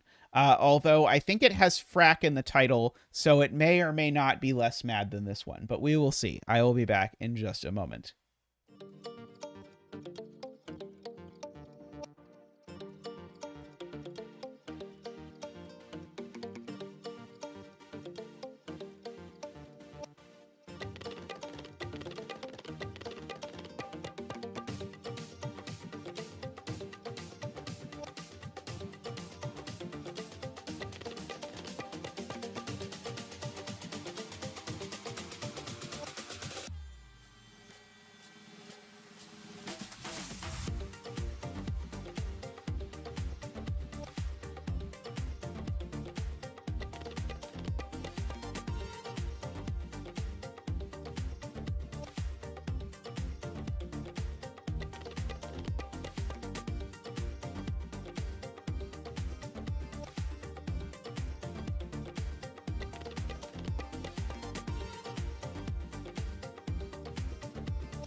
Welcome back, everyone. Next up, we have this puzzle that Tallcat teased me with ages ago and then didn't publish for a long time. In fact, I think Tallcat actually teased me with this puzzle before publishing the Nabner between line one. So I think I've been waiting to do this puzzle for a while. So anyway, so this is a Tallcat 10 lines puzzle. Is this the last Tallcat puzzle I have in the queue? I know there was this long string of promised Tallcat puzzles I was excited about. This might be the end of the string, although I'm already being teased with other Tallcat puzzles. There might be one more I have lost along the way. We will find out. Uh, okay, this is the last published one. And so this is just a vanilla 10 lines puzzle. Do you have a recommended bet tree, Tallcat, while I explain what a 10 line is? So 10 lines are lines that I have to break down into strings of contiguous digits that add to 10. So I could do, for example, 2 is probably a poor choice. I probably could have seen something like this string could be 1, 2, 6, 1. Row 8, column 4 it is. Because those numbers add to 10, and then I just have to make these add to 10 as 1, 2, 3, 4, and these add to 10 as 2, 3, 5, or something like that. I just have to break the entire line down into those, and then each of these other lines I have to do the same thing. Note I can repeat digits as much as I want, so 1, 2, 6, 1 is fine. But that is that. Ooh, that's new. I can hit delete to get rid of those now. I wonder how it works. Do I need to select the whole thing in order for delete to get rid of it? Oh, interesting. Okay, interesting. Ah, fancy. Okay. Sven always working on improvements.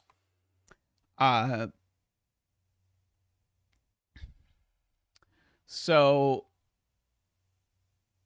my first questions that I want to ask are about the digit 8 in this row. And also, I think I should say the Frack math right away because Frack is in the title.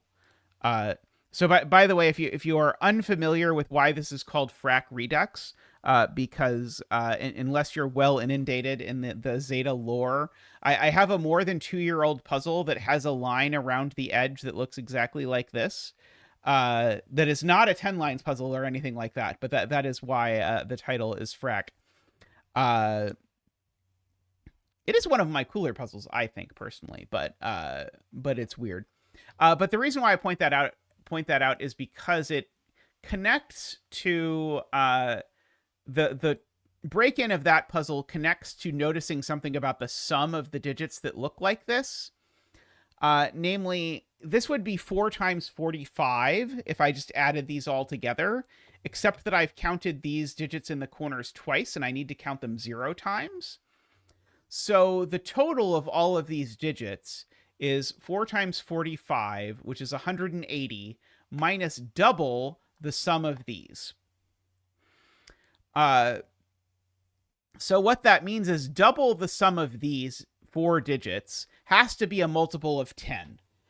Because 180 is a multiple of 10, and the sum of the digits along the 10 line is a multiple of 10. So I need to make sure I stick to double these big multiple of 10. Now, I kind of think these are going to be 2828. Around the outside is what I predict it's going to be. But I'll have to figure that out as we go along. My reason for thinking 8 is interesting in this row is that 8 can't go here or here because 8 only goes with a 2. And so the only places 8 can go in the row are here and here. And exactly the same reason, the only places 8 can go in this row are here and here. Okay, so that's the 8. The 9 is also kind of interesting because the 9 is going to have to go with a 1. Unless the 9 also goes in the corner.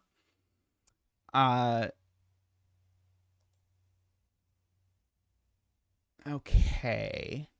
I'm trying to figure out what goes wrong if I put 8, 2 like that. If anything. Maybe nothing goes wrong. Maybe it's fine if I put 8, 2 like that. Now, it's interesting.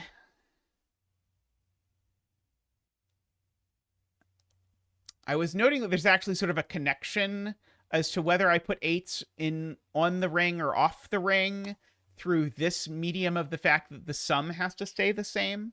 I guess I should also think about 5, because 5s on here are going to be a real pain in the ass. Because 5s are going to chew up lots of low digits, and I don't have lots of low digits. So maybe what I should actually ask myself is how low can I keep the total as I go around this piece? Because these are going to sum at the bare minimum to what? To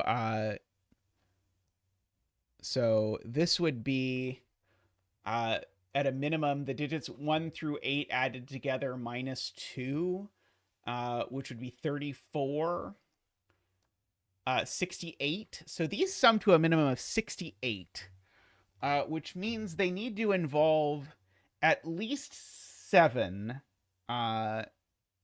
dominoes. But that seems perfectly okay because there's plenty of cells here to get to 7.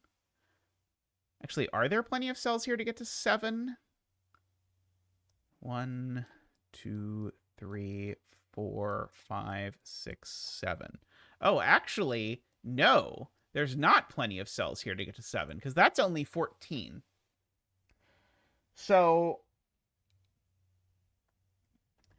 this is a real problem with 5s.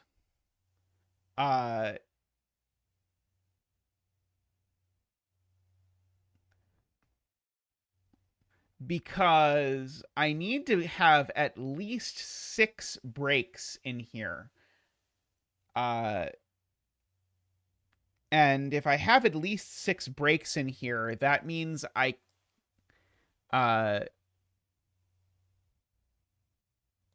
then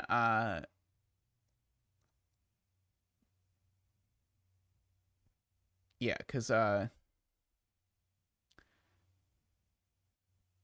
it can't all be dominoes. So Garian is thinking about this more globally. Yeah, 5s in the corners seems likely. I guess so. It could be all dominoes, but only if these are double 5, and this is a 3 or an 8. But if this is a 5 and that's a 5, so double 5s in the corners seems likely to me. Is what I will say. So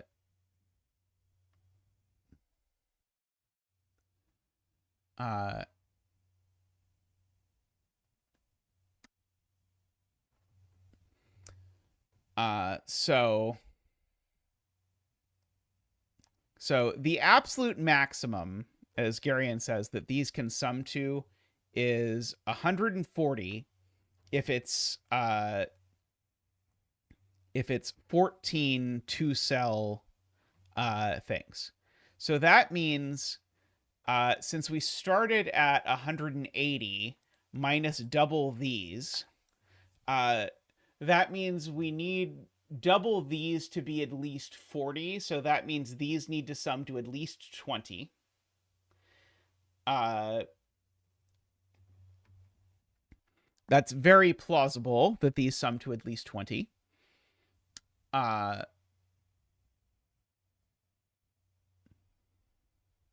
My real problem with it is that if I put a 5 here, I feel like I'm going to destroy the row on one side or the other. But maybe I'm wrong. Maybe I should not try and think about this so locally. The given 2 makes me think I'm supposed to think about this in terms of what's happening in this row and this row in the context of the whole thing, rather than focusing on the whole thing together.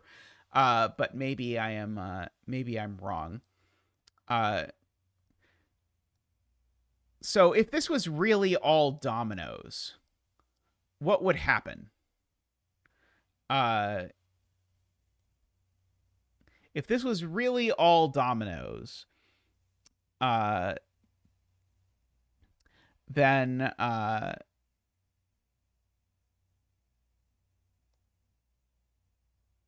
Okay, then what would they look like?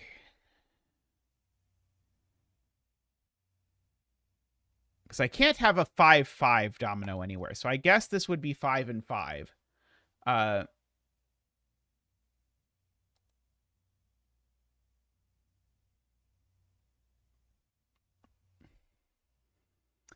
uh,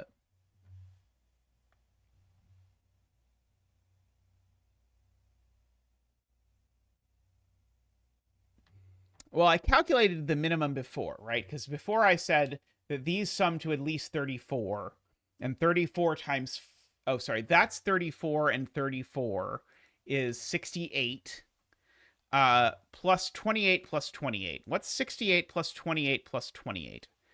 Uh, uh, the corners don't have to add to a multiple of 10. The corners only have to add to a multiple of 5, I believe. 124. Okay, so the minimum is 124 and the maximum is 140. So really the minimum is 130 and the maximum is 140. So it's either all dominoes or it is or there's two triominoes in there, I think is what that would work out to be.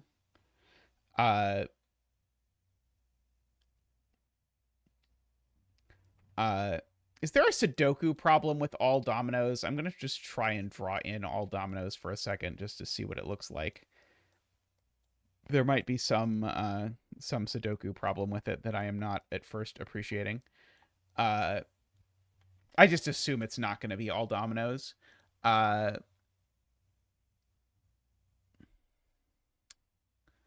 So in this universe, the maximum is 140 because every 10 cell is or every 10 sum is at least 2 cells long, Logan. And there's only 28 cells here. So 28 divided by 2 is 14, which would be 140. So if it looks like this, this is a 5 and a 5, this is an 8 and an 8, and this is a 2 and a 2. But I don't see a problem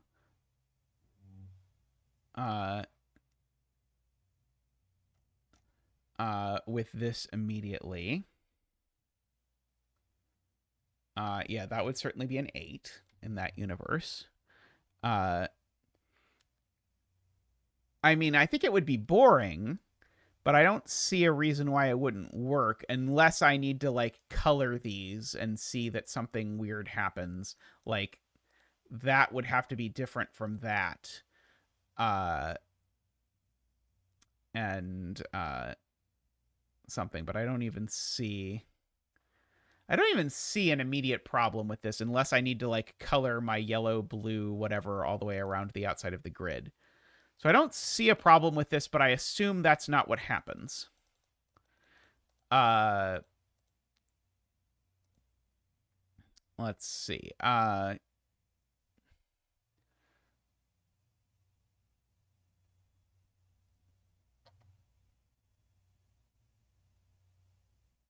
Yeah, 8 in box 1 is certainly in one of these cells.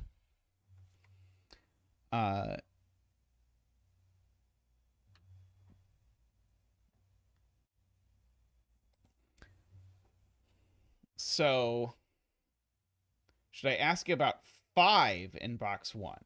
Is there any way... So I think maybe I should ask about 5 and 8 in this box. Maybe that is a good, profitable thing to ask about.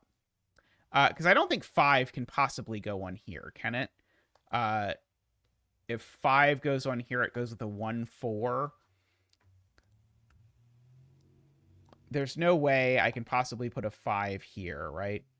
Because that would wipe out 1-4 from here. And now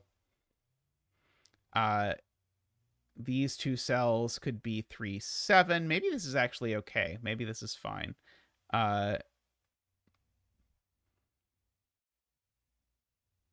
The 9 would have to go here in this universe, and then the 8 there with a 2 there.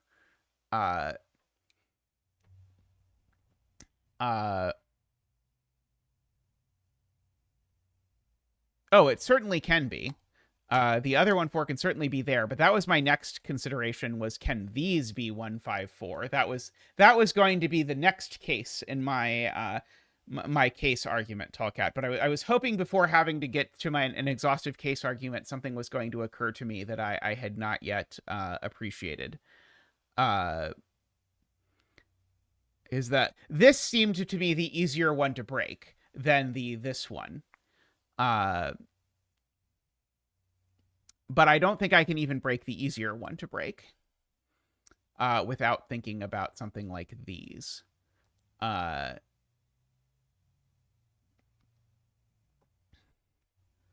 Let's see.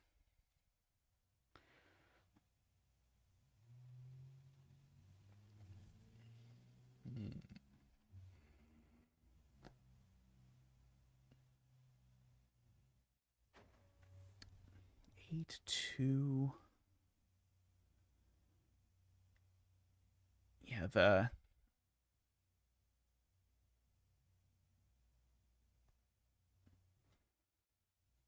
I don't think that's quite true, Jay, but I think it's close to true. Because of the sums to a multiple of 5, not a multiple of 10 business. I think there's a version of that that's true. I'm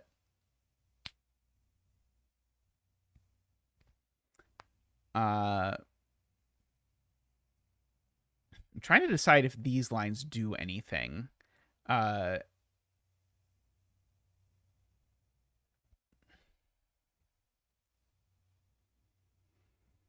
So Isabella's saying if you put more than 2 5s on the line, then the corners sum to too much.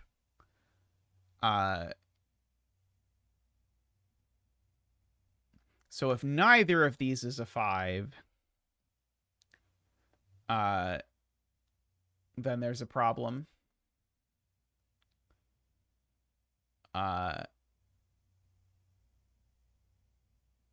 So if neither of these is a 5, then we're definitely in the 2 triominoes case where the whole line sums to 130. And when the whole line sums to 130, that means that the outies need to sum to 50 divided by 2, which is 25. So I would need these 3 cells to sum to 23,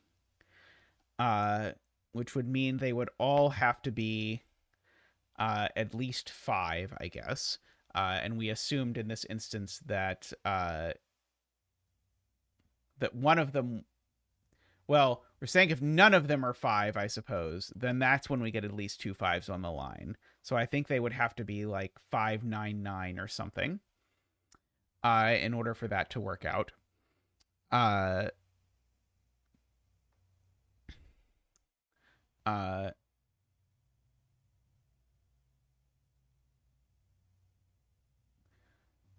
So, like, are we saying that if I don't make any of these 5, I have to make one of them 5? As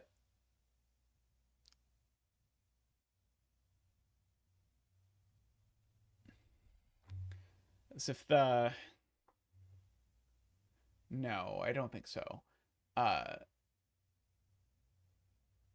Let's see. Jay says if row 1, column 8 is 8, where is 8 in column 9? So is there something that stops me from doing that?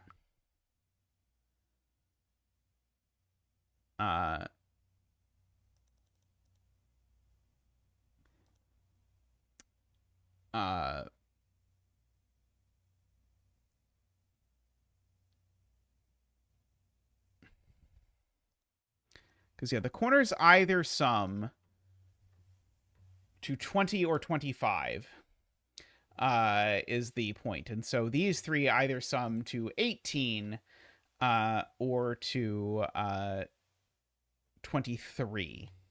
And 18 is pretty unrestricted. 23 is a lot less, is a lot tighter. But even 23, because I could do double 9, I could do double 9 and 5, for example. Uh,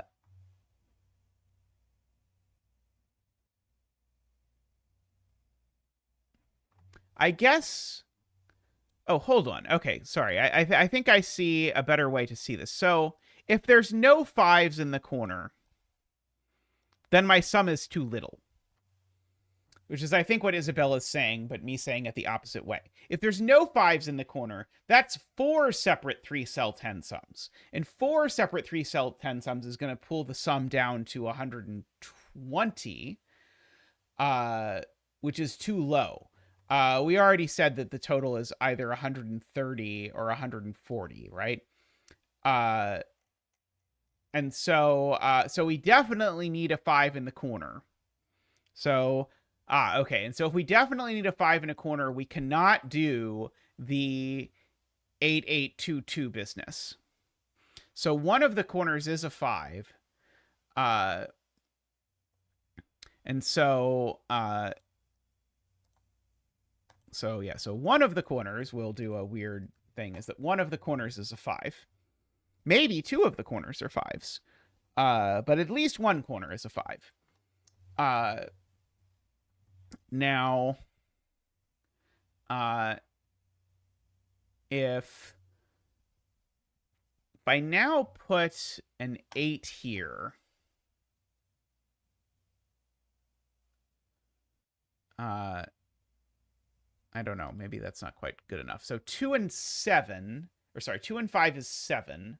So I need the other things to add up. The other corners need to add up either to 13 or to 16. That doesn't sound right. I can't have done that math right. Because it's either 25 or 20.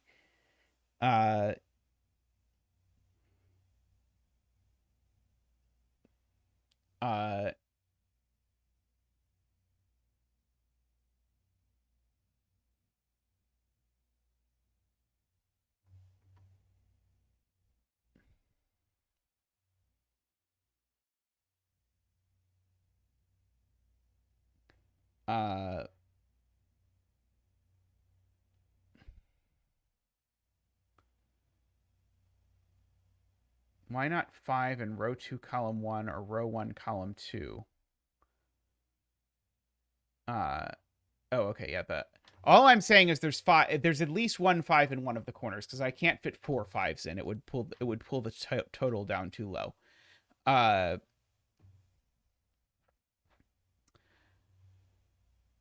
So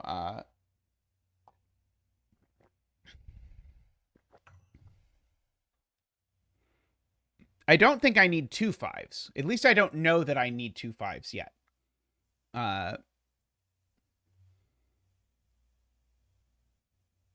Now, no, it could still be 140 if it's still 140 if I do double 5 down there. Yeah, J40 pointing out, if I want a sum of 25, I now have to do a 5 here with 2 9s.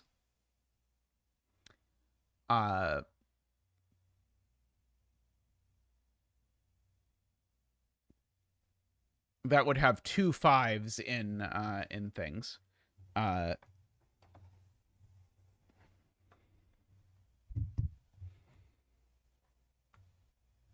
Oh, let's see. Does that mean I can't put an 8 in a corner?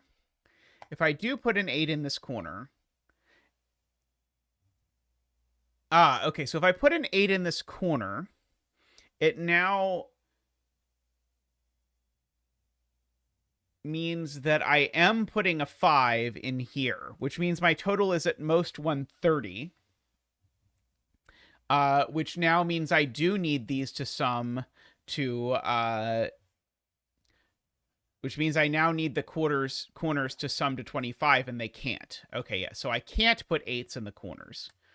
I have to put the 8s along the lines. So I think we get a double 8 because of that observation that if I put an 8 in the that if I put an 8 in the corner, then I pull the sum down to 130, but now I need the corners to pull up to 25, but they now can't because of the need to put a 5 in one of them. Okay, so let's get ourselves a Zach dance. Ba-boop-ba-doop, woo! Ba-boop-ba-doop, woo! Ba-doop-ba-doop, woohoo! Waha! Thank you, Zach. Thank you. So that will indeed force some 2s, like that. So that will give me some 2s, I guess, here and here.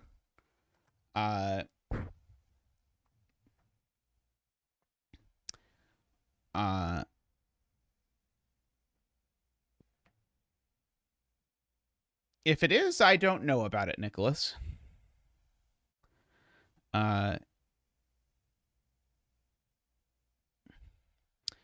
So yeah, so where is the 8 in row 9? Yeah, okay, so the point is I can't put the 8 there, and I can't put the 8 any of those places. The 8 in row 9 is here. Oops. Okay, so we do get that 8. Okay, so now one of these is 5, and their sum needs to be a multiple of 5. So, yeah, so one of these is 5, and their sum has to be a multiple of 5, which, because of the way Sudoku numbers work, they both have to be 5. Okay, so we do get the boring case, is the sad conclusion, because now those only sum to 20. So we now need this to be 140, and so it has to go like this.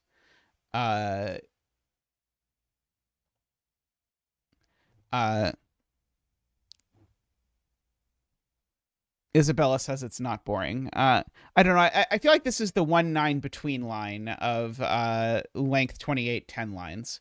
But I like the I like the argument here about needing a 5, and then the way that needing a 5 flips into needing 2 5s because of the way the math works. It was cute. Okay. So now the point is 8 has to go here, because if I put 8 on this line, it definitely needs a 2, but it can't have it because of where the 2s are. So that is an 8. That can't be an 8, and that can't be an 8, so that's an 8. And now one of these two is 8, and I bet I know which one, because it's... Oh, it could be that one if this went 1 8 1. Intriguing. But one of these is an 8 that's living on this this 10 line. I'm trying to see what 1 8 1 would break. I do not know. I might have to be coloring this entire thing in order to know that for sure. Trying to see how to use it profitably. I think I'm going to have to count like multiples of 3 around the ring or something. I'm not quite sure yet. Because I suspect the answer is going to have to be that if I made this 1 8 1, I think the thing that's going to break is that this domino is not going to have a value, but I'm going to need to color a lot to know that to be the case.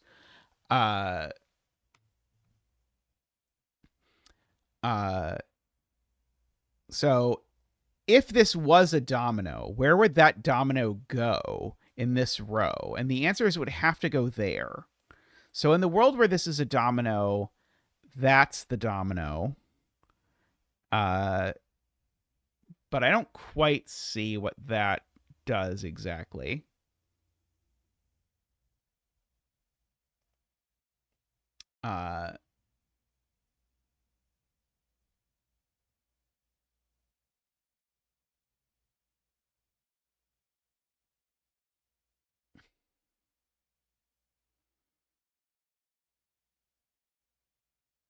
That's true. We do need to split up the last 10 sum in here. So what digits are left in this box? We have 5 and a 10 sum. And so that sums to 15. So these two digits need to sum to 5 because, again, the last domino and the 5 are here. So these are a 1-4 pair. And so one of these is a, yeah, I should probably color the 1-4 pairs to indicate that it's definitely, oops. That's not what I wanted. To indicate that these are actually a 1-4 pair. Is the same true here? No, because of the geometry. The geometry here is distinct. Okay, now this being a 1-4 almost but not quite forces this to be a... Let's see. Interesting.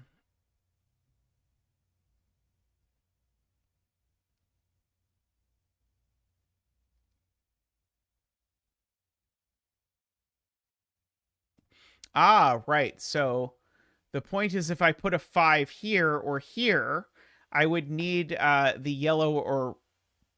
I would need yellow or green to go here in order to make 10, which doesn't work. So the 5 has to go here. That is very clever. So there's a 5 down here. And these are from 1-4, oops, 1-4, 6, 9.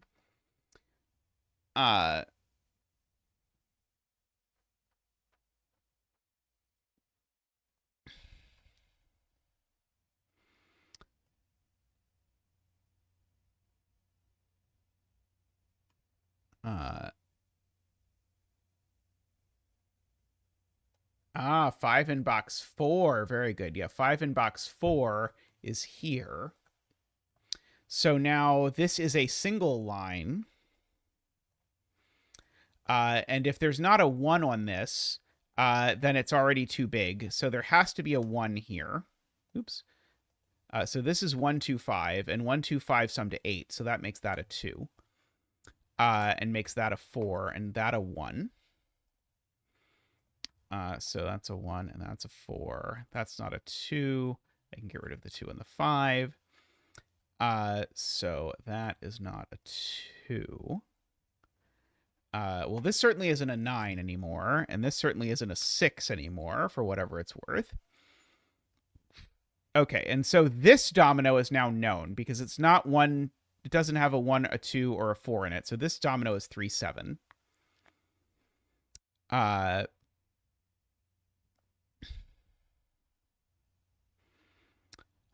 So this trio is 1, 2, 3, 4, 5, 6, 8, and 9.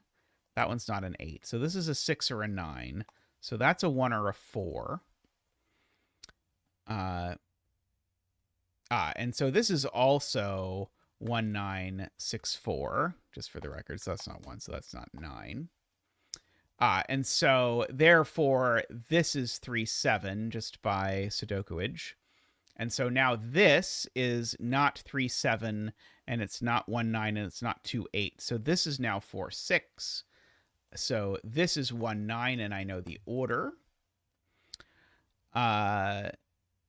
And now,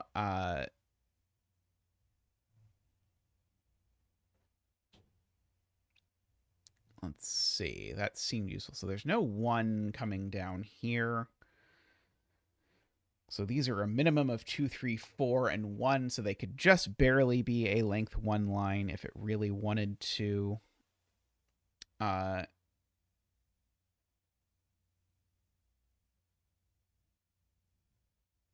This being 8 doesn't work anymore, Sayori points out. Because of this 1, 2, 5 triple now. If this was an 8, now this would need to be a 1 or a 2 for sure, and it can't be either. So now this is an 8. And now this is a 1 or a 2. And now, and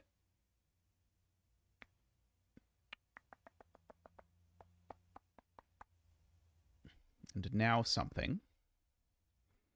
So neither of these digits can be a 1 or a 2. So these are all at least 3. for whatever that's worth.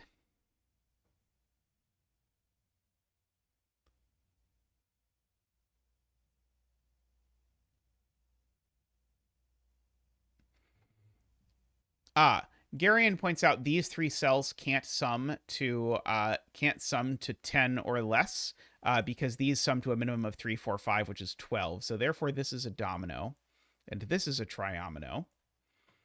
And so this needs to be a 1 or a 2 because I can't have a 3 cell sum to 10 without a 1 or a 2. And even no, this could.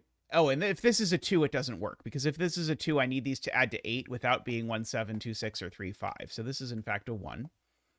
Now I need these to sum to 9 without being 1, 8, 2, 7, or 4, 5. So these are a 3, 6 now. For whatever that is worth. So these are a triple of 1, 2, 3, 4, 5. No, sorry, 4, 6, 7, 9. 4, 7, 9. Well, that's not a 9. And it's not a 4 either because there's a 4, 6 pair here. So that is a 7 and a 3, and that is a 6 and a 3. So those aren't 7. That's not 6 anymore. So those are a 4, 9 pair. So that's not a 4 anymore. And these are a 1, 6 pair. So these are now a triple of some description. 2, 3, 4, 5, 6, 7, 8, 9. So these are 2, 5, 7. That's not a 1 anymore. Oh, this can't be a 9 anymore because of that being a 1 there. So this is a 4 and a 6, and that's a 9. Let's see. So now... oh, no, this could still be... No, this can't be 2, 3, 4 anymore. So this line now, this 10 line now has to split. Because the minimum this can be is 2, 3, 4, 1, which all looks fine until you realize that that would put a 1, 2, 3, 4 quadruple in a line with a 10 sum, which does not work. That would be too big. So this actually splits in 2. So let's see. So we've got one of these. Yes. Where is 8 in column 7 is the question. By Sudoku, 8 in column 7 is in one of these cells, but it's not in that one because it would need a 2. So therefore, these are a 2, 8. And now I've got a 2 over down here somewhere.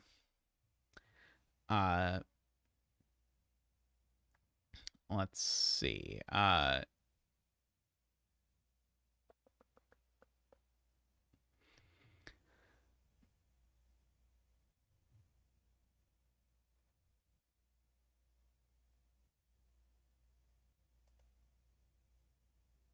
Yes. One of these in column 9 is 1, 9, glob, glob points out, and it's got to be that one. And so this is the one that's 3, 7.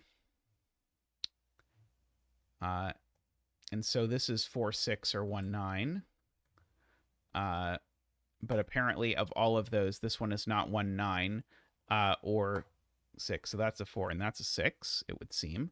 That's a 9 and a 1, and an 8 and a 6. Which is now resolved that that's a 1. Which is resolved that this is the way this breaks down. Making that a 4 and a 6 and a 9. Making that a 9 and a 1 and a 2. Making that a 2. So this is 3, 7, or 4, 6. I don't think I know which one yet. Let's see. That is not a 2 anymore. Okay, so now I know how this breaks down, which is nice because this can't be 1 or 2. That can't be 1 or 2. So this has to be 1, or we overflow. Actually, no. This could be like 3, 3, 4. Sorry, I'm about to do math. It's bad. But this is a minimum 3. This is a minimum of 3. So therefore, this is a maximum of 4. So this can only be 1 or 3. for what it's worth. And if this were a 3, these would have to be a 3-4 pair, which is maybe okay.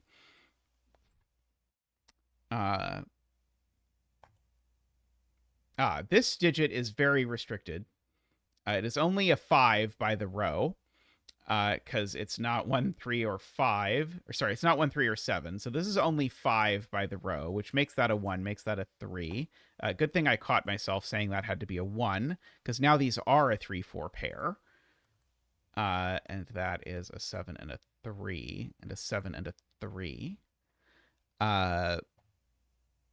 Resolving this has been very cute. I know I said the arrangement made me sad, but the resolution of this post break-in has been very enjoyable. 2, 3, 4, 5, 6, 7, 8, and that's a 9. These digits are 4 and 7, so this is 3 or 6. In fact, actually, let's just fill in what these digits can be. Yep. Sven even knew not to put a 5 on a 10-line segment. I know. I'm impressed as well. So these digits. This one can't be a 3 or a 4 because it sees a 3-4 pair. So this is a 6 or a 7. This is the only place for a 9 in the box, it would seem. That being 3, 7 is almost interesting. Right, sorry. This sees the 3-4 pair, Sayori points out. Because this is a 3-4 pair, and this sees both of them. So that's a 7, and that's a 6. Which gets rid of that, gets rid of that. So this is a 6 or a 7. Oh, sorry, let me resolve this up here first. And this is a 6 or a 7. And so this is a 1-9 pair for sure, because of the row. So that's the 1, and that's the 9. These digits can get plastered with markitude. That 5-7 pair gives me a 4 there. That 5-7 gives me a 1 there, and an 8 there, and a 9 there, and a 2 there, and an 8 there. 5 there, and a 2 there. Unique rectangle gives me that this is a 2, but I won't use it. But I will use the fact that the 5-7 pair gives me a 2. Which is also a little cheaty, but I'll use it anyway. So now this cell sees the 4 from the 3-4. Sorry, sees the 4 from the 3-4. So this is not the 4. So for whatever that is worth.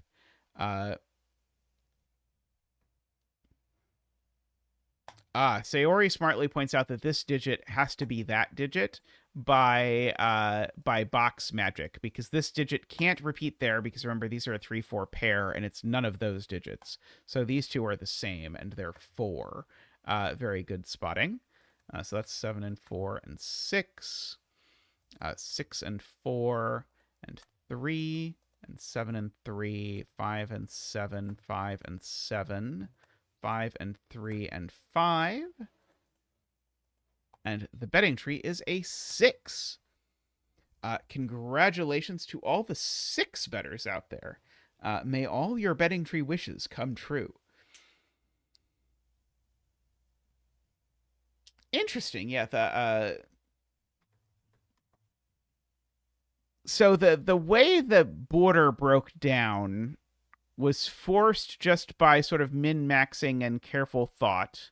And then we knew that it had to be, that sort of resolved the ambiguity of the dominoes of sort of whether they'd go this way or one shifted around. And then after that, these did good work by sort of sorting out exactly what happened because of the 2s looking at it from both sides. Very neat.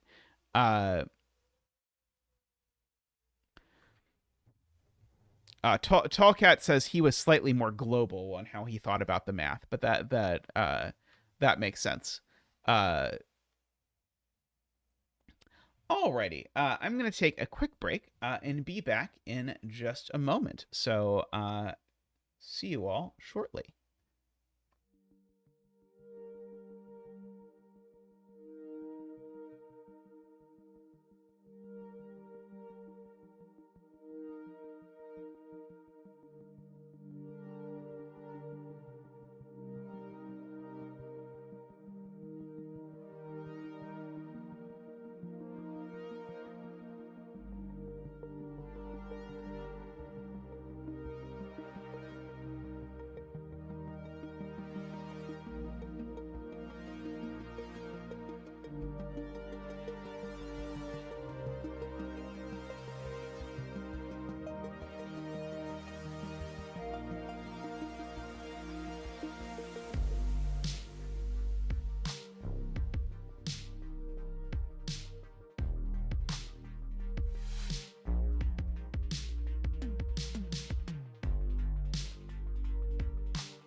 All right. We did a crop key between lines puzzle earlier, so I figure we should do a more fun crop key between lines puzzle now. So this is by Dad Jokes. I haven't done a Dad Jokes puzzle in a little bit. I saw a bunch from them when they first started setting. It's been a little bit now, but I'm looking forward to seeing what they have been up to. So standard 2D wave particles rules, but no disjoint this time. Let's go ahead and sneak a bet tree over there. I'm just taking a guess. I don't have a bet tree in mind. So again, the digit on the line has to be between the digits in the circles, is the way that between lines work. And the black dots have to have a ratio of 2:1. So, like in row 1, for example, I'm seeing that there are these spots for 9. And wondering if that's the point. Because in column 1, there are these spots for 9 as well. And we also have this interesting issue that I can't make both of these 9. As soon as I make this a 9, it's going to force that to be a 9. And as soon as I make this a 9, it's going to force that to be 9. Or I could just make that 9 and then be good with it. Oh, row 1, column 6 can't be 9. One of those 9s is on a black dot. You're right. So there's not complete symmetry here. So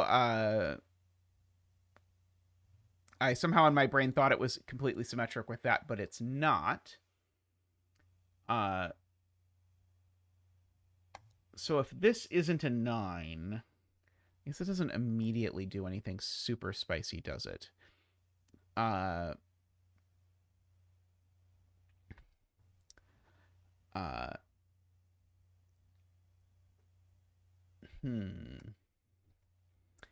feel like this is like setting up some sort of kite thing or something, but I don't understand kite things, so I don't 100% understand what I'm supposed to do with it. Let's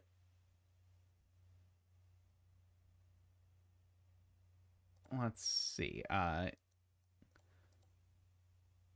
This box doesn't have 9 being super. Is 9 restricted elsewhere that I'm supposed to be thinking about?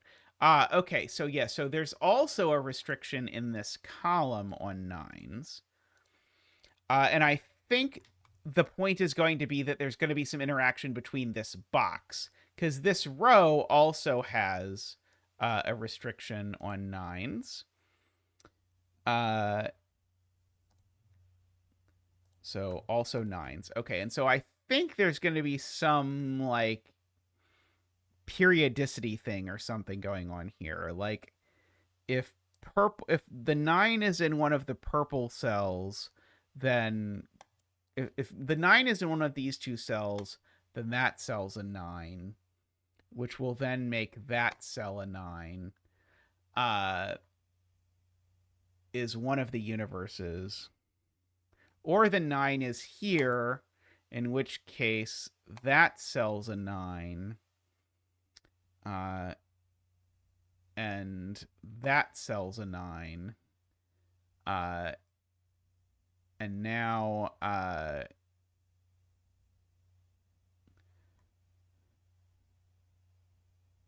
is that a problem?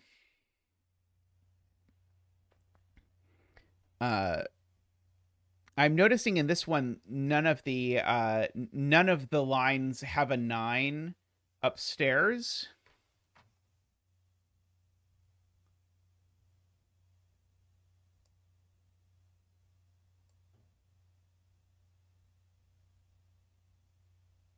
Oh, right. Sorry. Sorry. Ranksy is right. When I said if this is a 9, then that's a 9, that wasn't correct. That was the problem.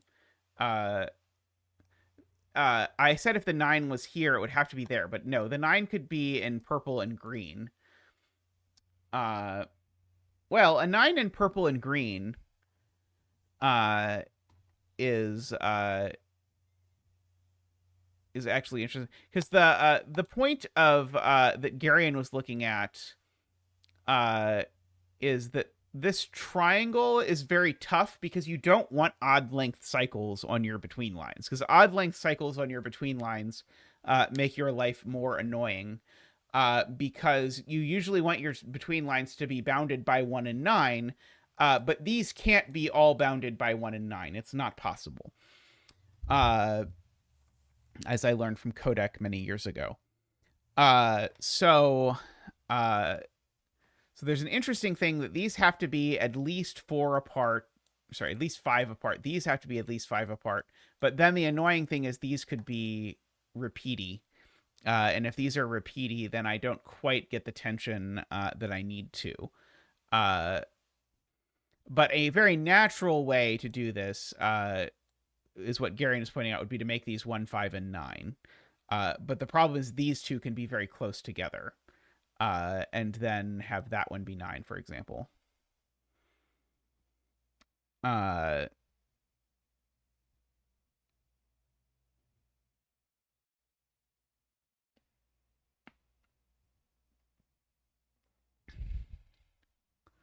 Let's see.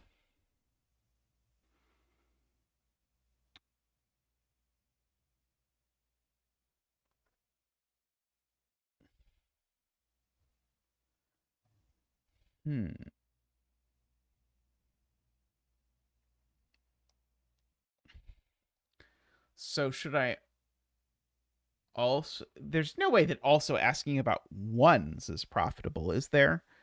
Uh, uh,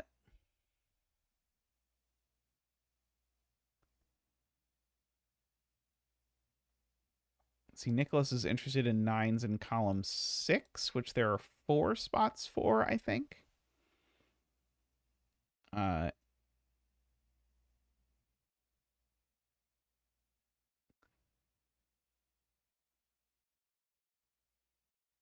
And annoyingly, the spots for 9 in this box are plentiful.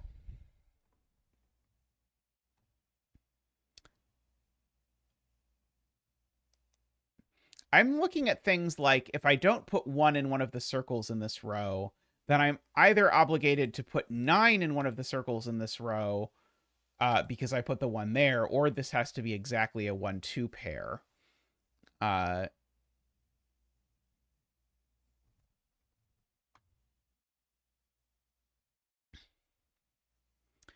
I'm trying to understand if there's some sort of like implication around the colors that I'm missing.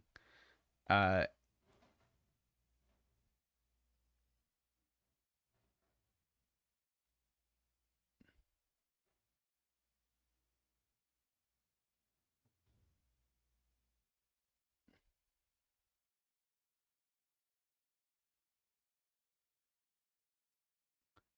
uh,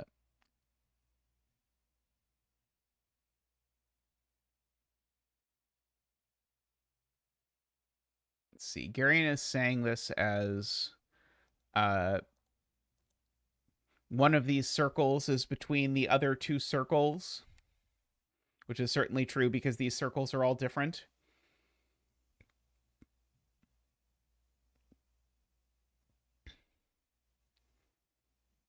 And Garion says if this one is the between one, it breaks. Right, because even if I tried to do this, that's not enough space.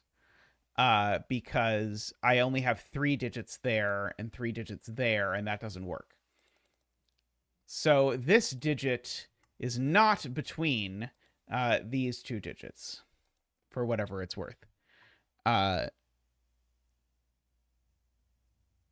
so this digit is either larger than both of these or smaller than both of these. And the same is true down here.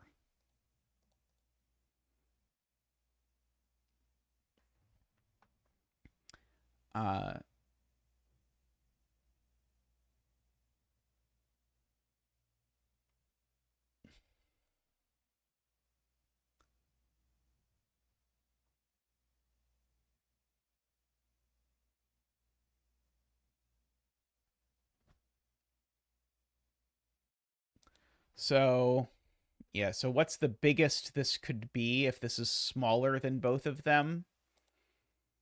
So these two have a difference of at least 3. And so if these two have a difference of at least 3, and then these each have a difference of at least 5, yeah, it just has to be 1, 9. Okay, I agree this is 1, 9, regardless of what happens. Because 3 plus 5 is 8, and 8 is the thing. So one of these is 1, 9. And the other one is 4, 6. And then these are either 2, 3, or 7, 8. Depending. So just in order to make this triangle work, that's all required. And then all of this mirrors exactly down to here. So this is a 1, 9. These are a 1, 4, 6, 9. These are a 2, 3, 7, 8. That one's certainly not a 9. Nor can this one be a 1, actually. Because if this one was a 1, that would be a 2. But that would be the universe where these are a 2, 3 pair. So that one can't be 1 either. So this one's the 4, 6. That one's the 1, 9. Means these two aren't 9 for sure, at least. And, oh no, I didn't know anything about 9s in this box. If this is a 4, that would be an 8. If this is a 6, that would be a 3, or whatever it's worth. Oh, this is also on a black dot, so it's also not a 9, and it also would break if it was a 1. So that's a 4, 6, meaning that this is a 1, 9, meaning that that's not a 9. So we've got all of that. So I think I can get rid of my coloring now. I think I was supposed to do math, not coloring, is I think the point. I thought this was going to be a classic Sudoku setup, but I think this is a pure between lines setup. I don't think it's at all anything to do with that.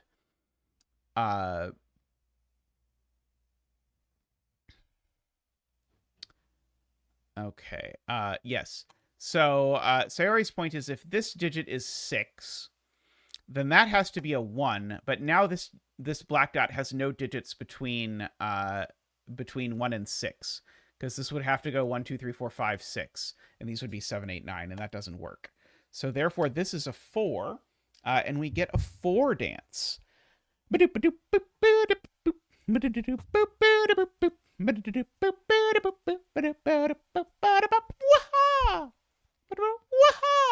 Thank you, Zach.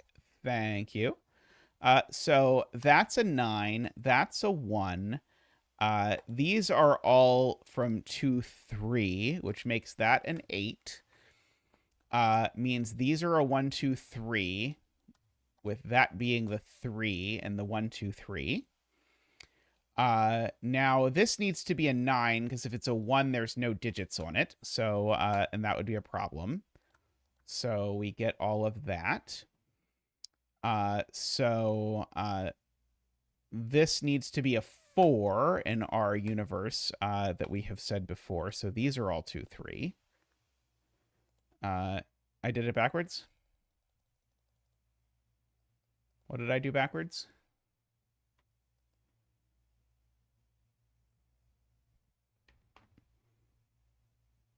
Row 4, column 9.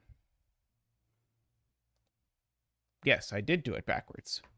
Very backwards, yes. So that is a 9 and a 1. And now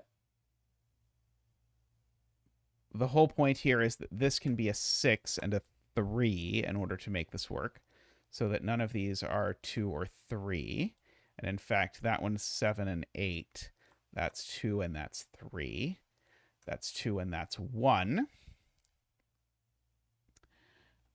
So let's see what we can do here. So that's 7, 6. Uh-oh. Oh, it's because of I haven't entered all the digits yet.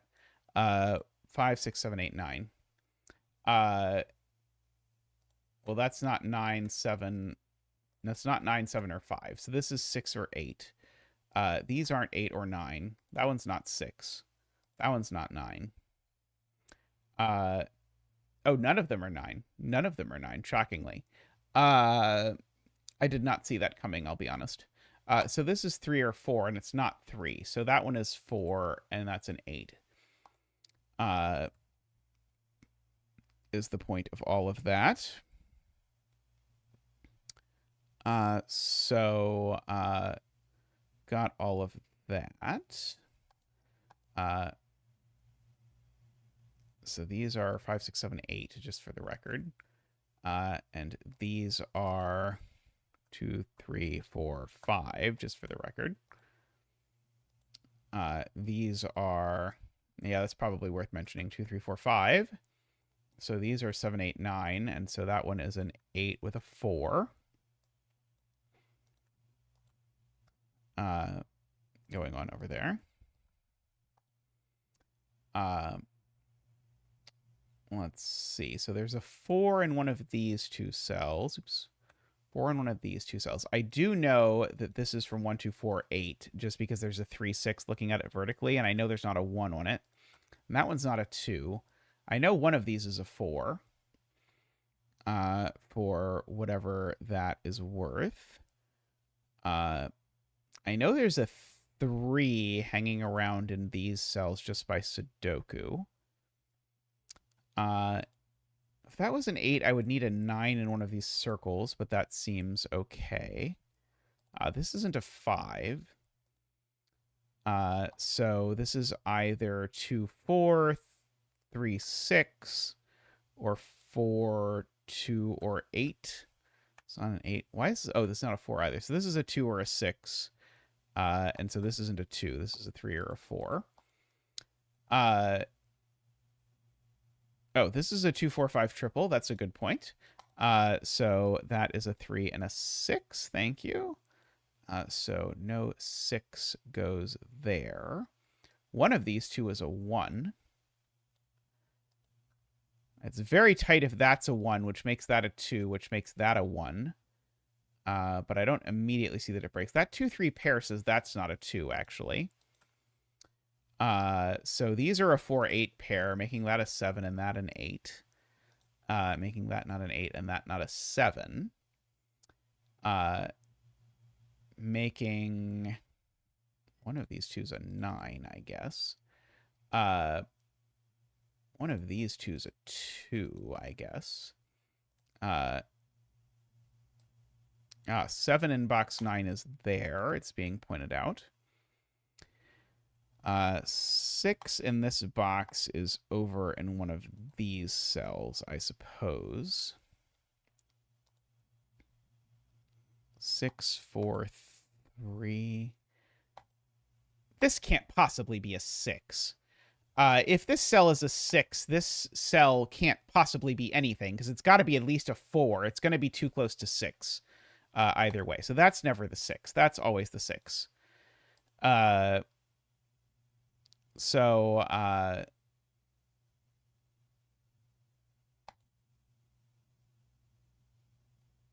Okay.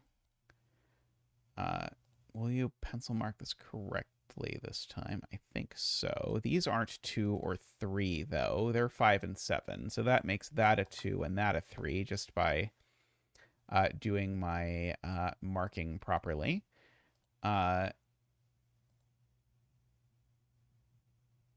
Yeah, that's less exciting.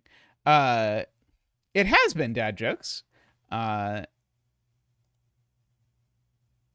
see. Yeah, there's a 3 over there.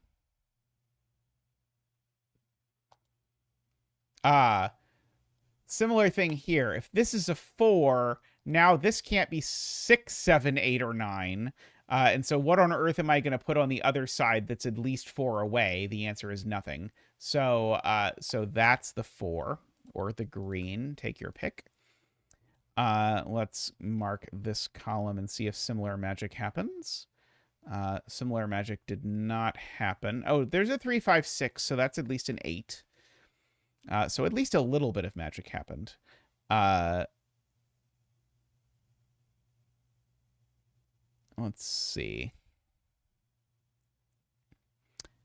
8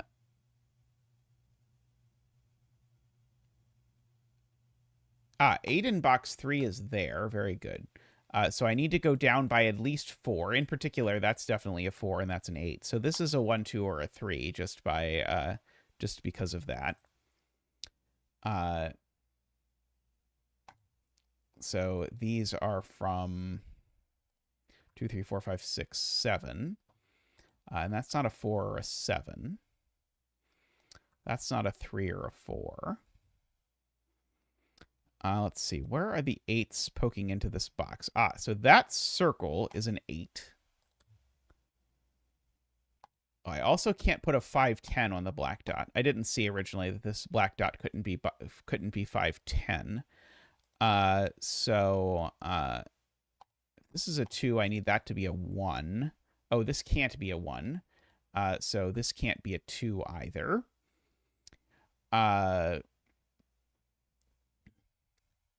Let's see. 4 in box 4 is placed. Apparently, I dislodged a corner mark and didn't notice it. Very on brand. So there's a 4 over here somewhere, for whatever it is worth. Box 3 could use some marking, I am being told. Oh, I don't think this is box 3, in retrospect. I think this is box 3, and I think Garion is telling me that digit's a 7. And this is a 9. So we can do that. We can mark this column. 2, 4, 5. Sure it is. We can mark this as well. This isn't a 5 anymore, for whatever it is worth. If this is a... Oh, this can't be a 3, so that's never a 6. So this is only a 2 or a 3, which means this isn't a 3. For whatever that is worth. This can't be a 2, because that can't be anything that goes next to a 2 either. That's a 2, 3 pair, so that's not a 2 for whatever it's worth. Let's see. This needs to be at most 6. It's not a 1 or a 4. Let's see. Box 4 has a nice little pair hanging out. So we've got 1, 2, 3, 4, 5. We've got 6 and 9, and the order is known, which is very helpful because it clears up that that's a 2. So we get all of that. 7, 9, 5. So this isn't a 6 anymore. Those aren't 5s anymore. Oh, that being a 2 has made that a 1 just to make it work. Which has made that a 1 just to put a 1 somewhere. Recreational 1s, as they say. I hope you've been doing well, by the way, Dad Jokes. I haven't seen a puzzle of yours until recently. I'm not sure if I have been missing them or whatever, but I hope you are doing well.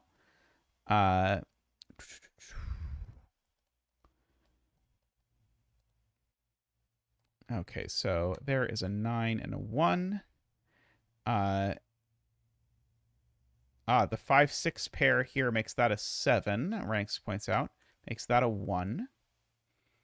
Let's see. Is this a 5 or a 7? Let's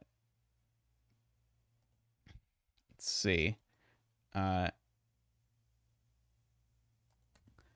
9s, and 1 or 9. No 1 here. That's a 3-6-9 triple that doesn't do anything. Yes, there's a 5-7 pair here, which makes that a 6, and that a 3, and that a 5. 7, 9, 1, 5, 7, 4, 5, 1, 2, 6, 3, 5, 6. Well, glad to hear life is settling down again. I know that it can be stressful when things are busy. 9, 2, 4, 3, 2. And our bet tree here is a 5. So congratulations, 5 bettors. May all your betting tree wishes come true. Very nice puzzle, dad jokes. I liked that. I was originally convinced this was a classic Sudoku technique involving 9s, and I was trying to find a kite or something before it was pointed out that you could just force the math of these triangles in the between lines. Just the structure and the fact that the black dot ruled 9 out of these made me think I was looking for some sort of kite thing. All right, I'm going to take a quick break, and I'll come back with another puzzle. So I will be back in just a moment.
All right, welcome back. The Renbon Wars continue. I see Tristan snuck a Renbon puzzle into the bucket, so I am going to do it. Sorry, honey. Here we have a Renbon puzzle by Mr. Menace. So the way that Renbon works is that your purple lines need to contain strings of consecutive digits, like 6, 8, 7, for example. They don't have to be in order. So note 6, 8, 7 is fine if there isn't a 6 in the box, but if you can try and just delete the given 6, it'll work. So I don't know where to put a bet tree for this puzzle. I guess it's there. There. We'll try that for the bet tree. Hey, Marty, I hope you're doing well. The first thing I see is that these are from 1, 2, 3, 4, 5 because I don't have enough digits higher than 6 to put around them. And there's definitely a 2, 3, and 4 hanging around in here. And that 9, if you or sorry, if you now look at where 9 goes in this box, the 9 can only go in one of these two cells, which is interesting, and puts a 9 over in one of these cells. Now, it's also interesting to note that maybe not quite.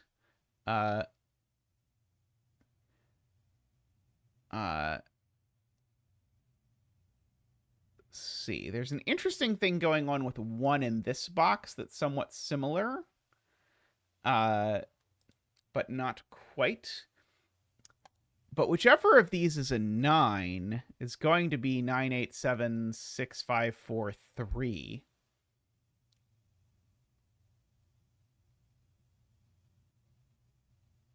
So, is there either of these where it's a problem for it to be 876543? Because that would see these two cells, and so these could not be 876543. These would need to be 1 2 on. If they were on this side, they would need to be 1 2, and if they were on this side, they would need to be 2 9.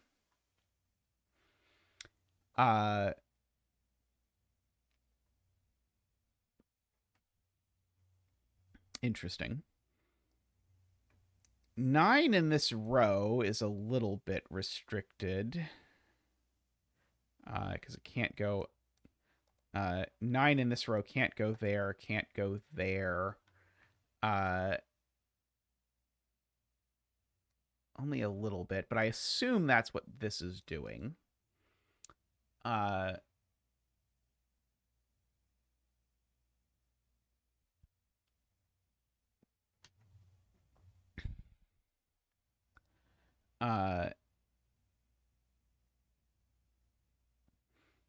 And yet, it's certainly true that regardless of which length 7 Renbon these are,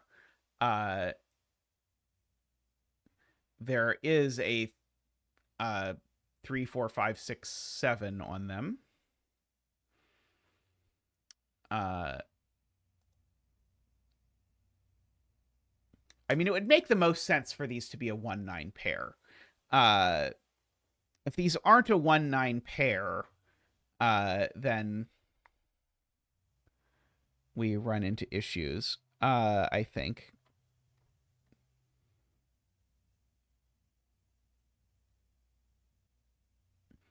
That's true. Sayori has a point. I thought I was going to say that therefore these were 1, 2, 8, 9, but that's not true. But these are 1, 2, 8, 9. Because of that, and neither of them can be 9, because these each see a length 7 Renbon in its entirety. So the fact that this is a 2 or an 8 says that this Renbon is quote-unquote extreme, so it either goes from 3 to 9 or 1 to 7. This still has the option of getting away with being a 1, which is interesting. These 2 digits, quite interestingly, are these 2 digits. Because these 2 digits have to go in column 1 somewhere, and they can't repeat on the Renbon. So this digit is something, and of course the same deal goes for these. These 2 digits are these 2 digits.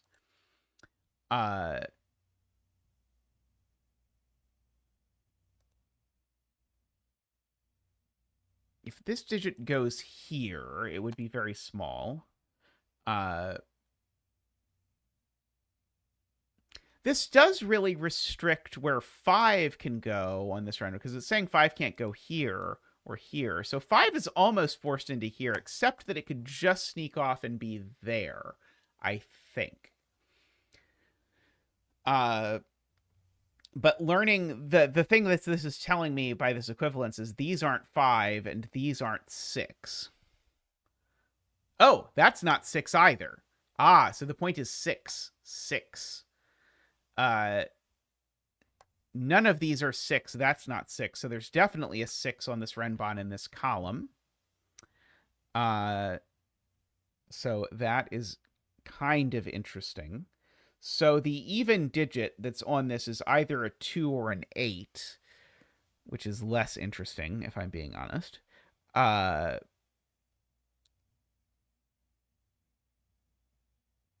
is true from Nicholas. Now 6 in box... 6 in row 2 is here, Jay. 6 in box 3 is now, per Nicholas, placed here, actually, which is spicy. So let us do the dance of the sixes.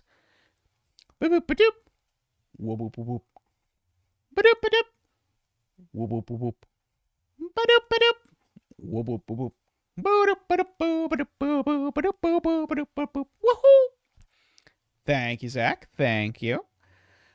So now the 6 down here is in yellow, which means that 6 is in yellow here, and it can only be there in the 6 in yellow, which is very, very slick. I like that. Several people in chat were pointing that out in various capacities. And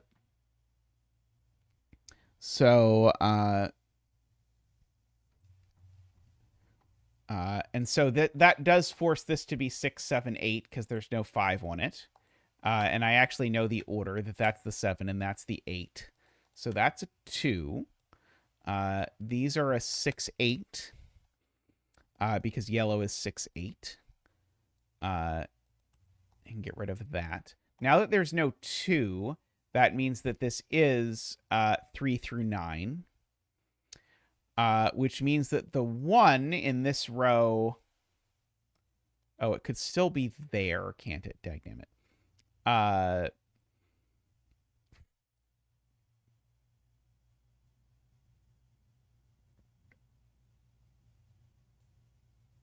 Yes, okay.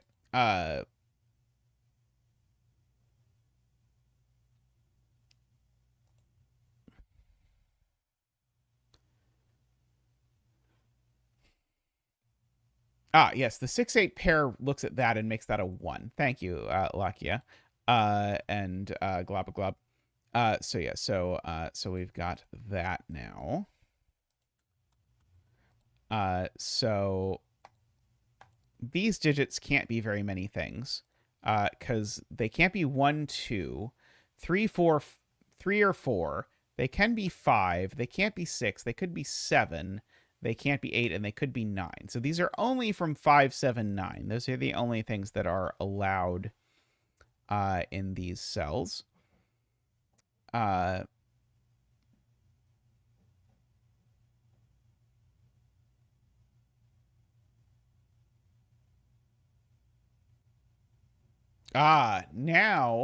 points out Isaiah, 1 by Sudoku is now on this Renbon. So if 1's on this Renbon, 5 isn't.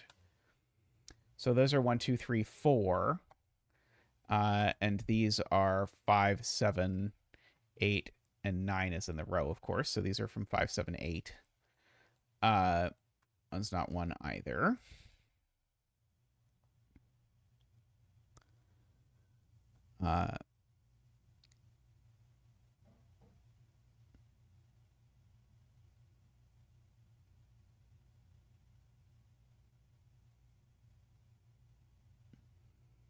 Two is on the box 3 long Renbon.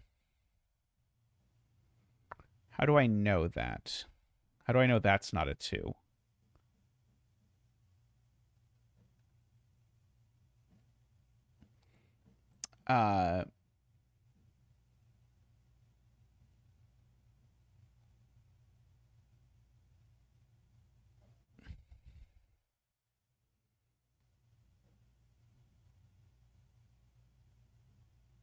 I agree. The other 3, 4 is in here, and the other 5, 7, 9 is in here.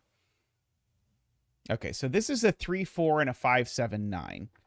Can't possibly be... Sorry, and a 5, 7. It's a 3, 4, and a 5, 7 in some order. So if I've got a 3, 4, and a 5, 7 on a Renbon, 7 is too far away, isn't it? 7 is too far away. Because 7 doesn't connect to 4. So it's a 5 and a 3, 4. And the 7's over here. That one's not a 4. One of these is definitely a 5. One of these is definitely a 5. In fact, it's that one that's definitely the 5. This one's a 3, 4. And there's definitely a 4. Oh, in fact, one of these has to be a 4, and it can't be that one. Because even if this is a 3, now what do I put there? The answer is nothing. So this is a 4. And so that's a 5, and that's a 4, and that's a 3. Very delightfully. Okay, and so now this is a 3 or a 6, and it can't be a 6. Is this 6 real, or did I just randomly write a 6 in this cell? It feels like I just randomly wrote a 6 in this cell, doesn't it? No, this 6 was real. This 6 was real. So this can't be a 6. It's a 3. So those are not 3. Thank you for the reassurance that the 6 is real.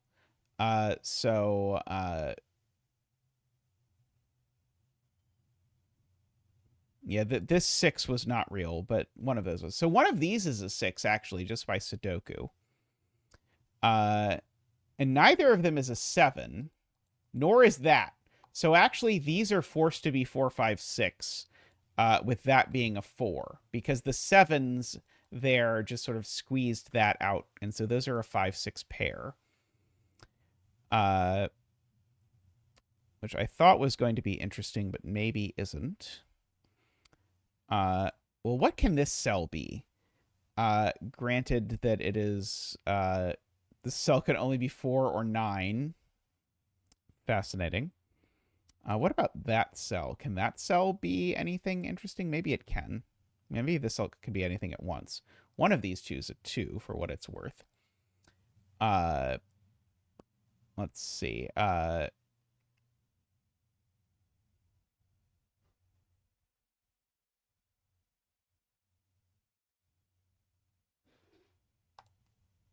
What is this?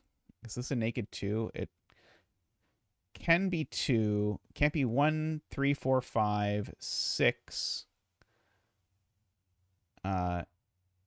Seems to me like it can... Oh, no, it can't be 7. It can't be 8. And it can't be 9. Okay, so this is a naked 2. That is a very... that is very good. Okay, so this is a naked 2. And so, therefore, this can't be a 9 because 2 and 9 don't go together on a renbon of this length. That's a 9. That's a 4. That's a 2. That's a 2. So those aren't 2. Those aren't 7.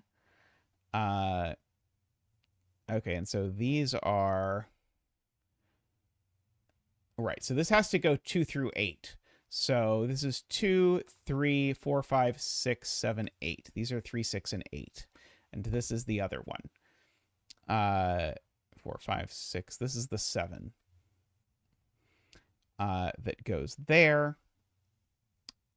This is missing 3, 4, 5, 6, 7. This is missing 3, 5, 7. Okay, so now this has a 2 on it because 6 and 8 are gone. And 4 is gone. So this needs a 2, and the 2 goes there, and that's a 1 because 3 is gone in the box already. And so this little triple is just, let's see, that's just a 9, that's just a 7, and that's just a 3? No, a 5, just a 5. That little triple now has a 2 living there, and a 3 and an 8 because of that 5-8 pair. Let's see, are these similarly restricted? Let's see, that is a 3, a 5, and a 7. That's a 9. That's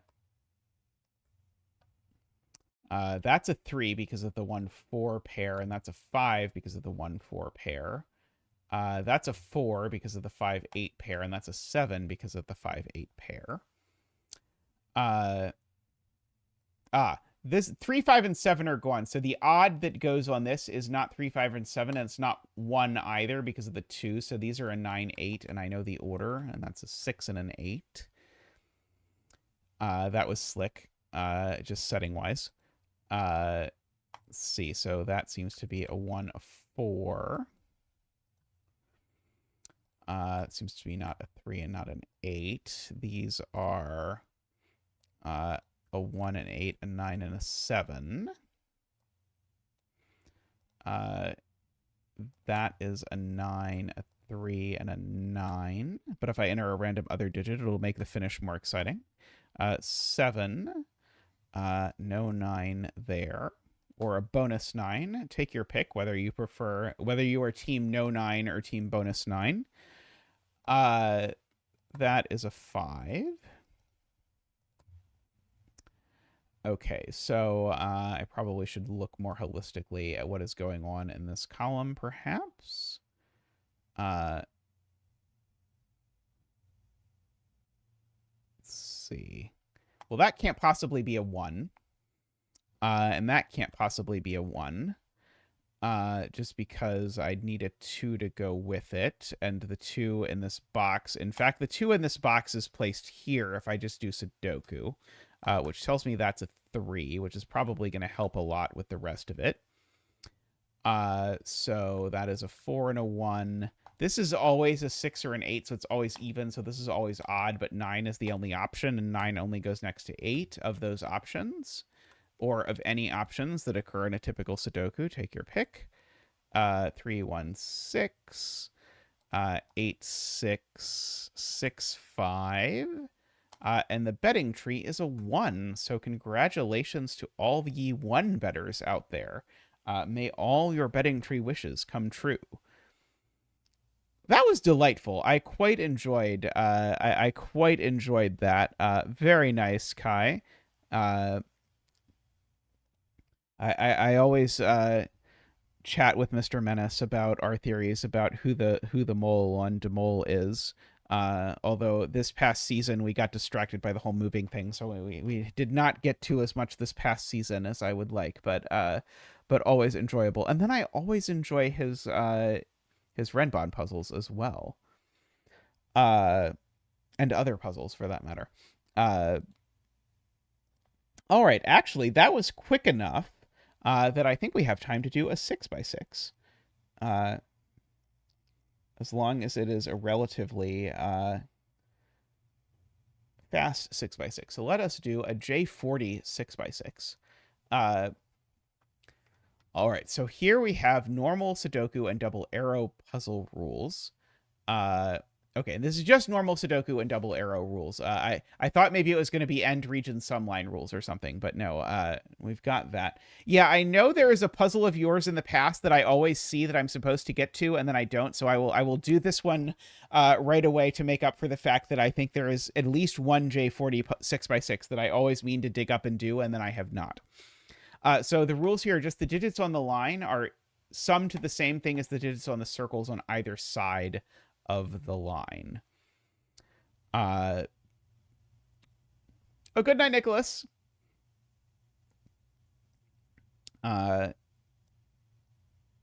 So these sum to at least 15, but to an even number for whatever minuscule amount that is worth. So these sum to at least 16, which means there's definitely a 6 over here. And so these are only up to 5.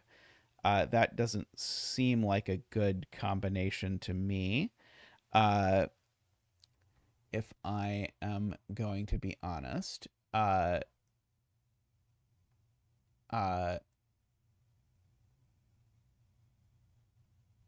it's odd, that's true. These are none 6 odd numbers, because of the fact that these sum to an even number.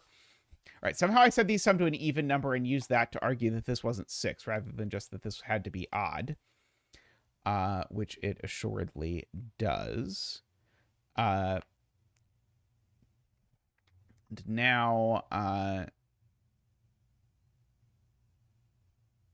am being told that this is also odd.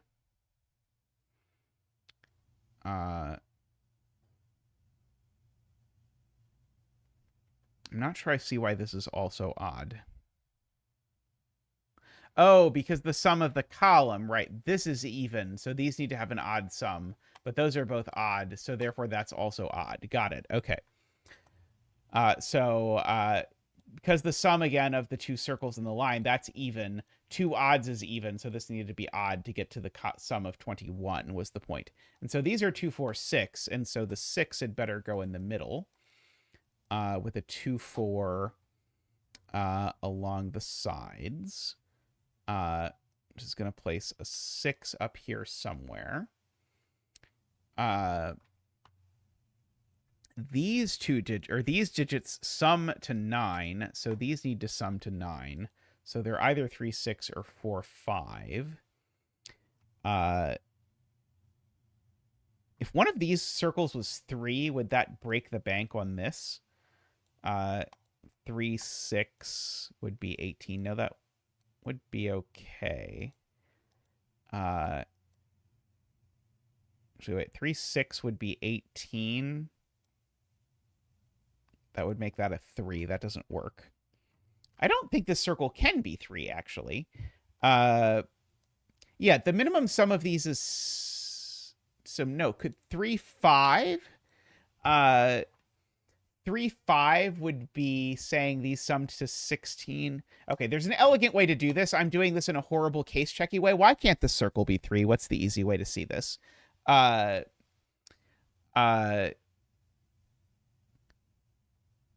so if there's a... So the minimum sum of these is 15, which means that half of that is at least 8. So if this was a 3, this would have to be a 5 or a 6. And I see that neither 5 nor 6 works. There's got to be an elegant way to see why neither 5 nor 6 works, though. That isn't something like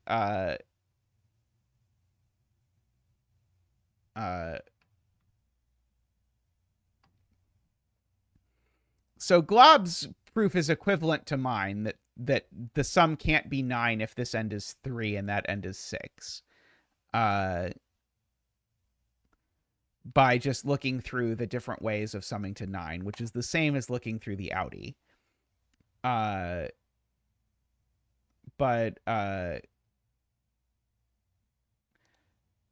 then 3, 5 doesn't work because then you can't put the 6 anywhere.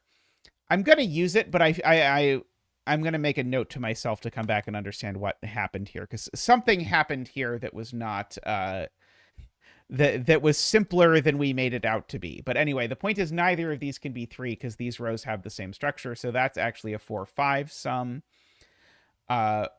which puts a 5 up here.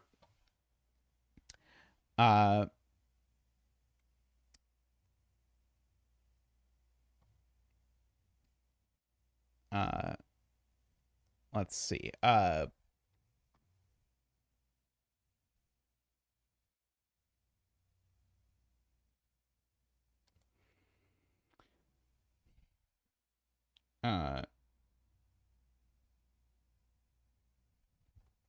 I don't feel like you should have to go into cases of what you put the 3 with. I feel like you should just be able to prove you can't put 3 in a circle without having to break into cases.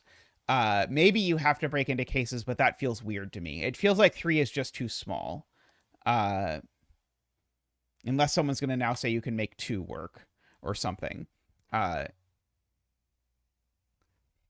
2, 6. Oh, you can make 2 work. It's not the case that 3 is just too small, because you could make 2 work. With 2 and 6 and 1, 3, 4, and a 5 is the Audi, it would work. So it's not the case that 3 is just too small.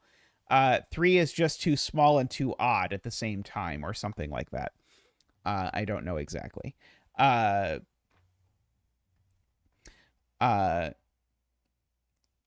but again, the minimum sum here for the circles is 8. So these are at least a minimum of 3 in order to make that work. Oops, I just randomly put a 5 there just recreationally. If this was a 5, I would want... This can't be neither of these can be a 5 for a very funny reason, which is that if this was 5, then I would need these 2 circles to sum to 8, because this would be a sum of 16. But if this is 5, then my 8 sum is 4 plus 4. That's adorable. So neither of those is 5, which makes that 5, which resolves our 4 and 5. I adore that. That is quite delightful. Okay, and so now I can figure out 5 plus 1 would leave me needing to sum to... oh, wait, sorry. Sorry. 20 minus 1 would mean the sum would be 10, which would mean this would need to have to be a second 5. That doesn't work either, so it's 3 and 1 in that direction. And now the sum is 18. Half of that is 9, so that's a 5 and a 4. And with the 1, I am summing to 21 minus 1 over 2, which is 10, so that's a 6. So we have done all of that part. So we can fill in a bunch of digits, or not, as the case may be. Sven was feeling stubborn. Oh, maybe I hit the Sven button instead of the mark button. Is that what really happened? That is exactly what happened. So we've got all of that.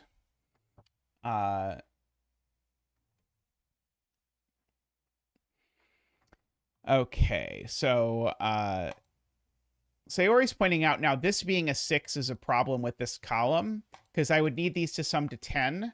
And the only way to do that is 4 and 6, but I'd have to do it without using a 4 or a 6, which would be a problem. So, in fact, that's always a 6. So for the same exact reason, that can't be a 4, because I need to make these two sum to 10 without using 4 or 6 when I need to use both 4 and 6. So now the only way this works is 3, 5, because I can't do 1, 7 for my sum to 8. And I know the order of the 3 and the 5 because of the 5 down there. These are now a 1 and a 4, and I actually know the order. So these digits over here are a 1 and a 4 also, so that's a 4 and that's a 1. These two now need to sum to 6, but neither of them could be 4, so they're 1, 5. So that's a 5 and that's a 1. It's a 2 and a 6 and a 1. And a 3 and a 2 and a 6 and a 3 and a 5. And I bet if we just click Mark, Mark will bring us home. So that is a 2 and a 3 and a 5 and a 2 and a 3 and a 1 and a 4 and a 6 and a 2. Lovely puzzle, Jay. I enjoyed that. I still feel like I missed the point on this this last part here. Hello, MicroStudy. I hope you're doing well. Glad you caught the stream. Mark does always seem quite happy to have been called. They really got the perfect image of Mark to pop up and be excited to help you.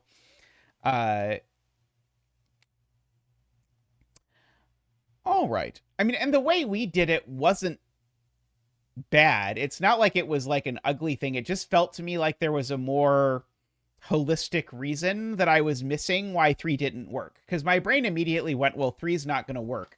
And maybe there just wasn't a simple reason, and maybe my intuition was wrong to think that 3 wasn't going to work, and then it just turned out by coincidence that 3 didn't work, but for a much deeper reason, I'm not sure.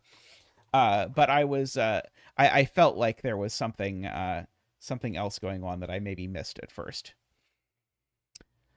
All right, but I am going to wrap up stream there for today. Thank you so much to everyone for hanging out. It's been great doing puzzles today. I'll be back with you to do more puzzles on Sunday, so I hope I get to see you all then. Have a wonderful morning, evening, whatever time of day it is for you. And I look forward to seeing you all real soon. Do please like the stream if you've not yet liked the stream. Again, the YouTube algorithm loves it. We've been having a few battles with the YouTube algorithm lately. So if you could like the stream, it will really help us a lot. Thank you very much. And thank you to everyone who supports the stream. It means a ton to us that so many of you support the stream financially. I want to thank all of you very much. If you want to support the stream, you can do that by clicking the join button down below. For as little as $5 a month, you can help keep this Sudoku enterprise going and help keeping us churning out content and puzzles and all of those sorts of things. So thank you very much.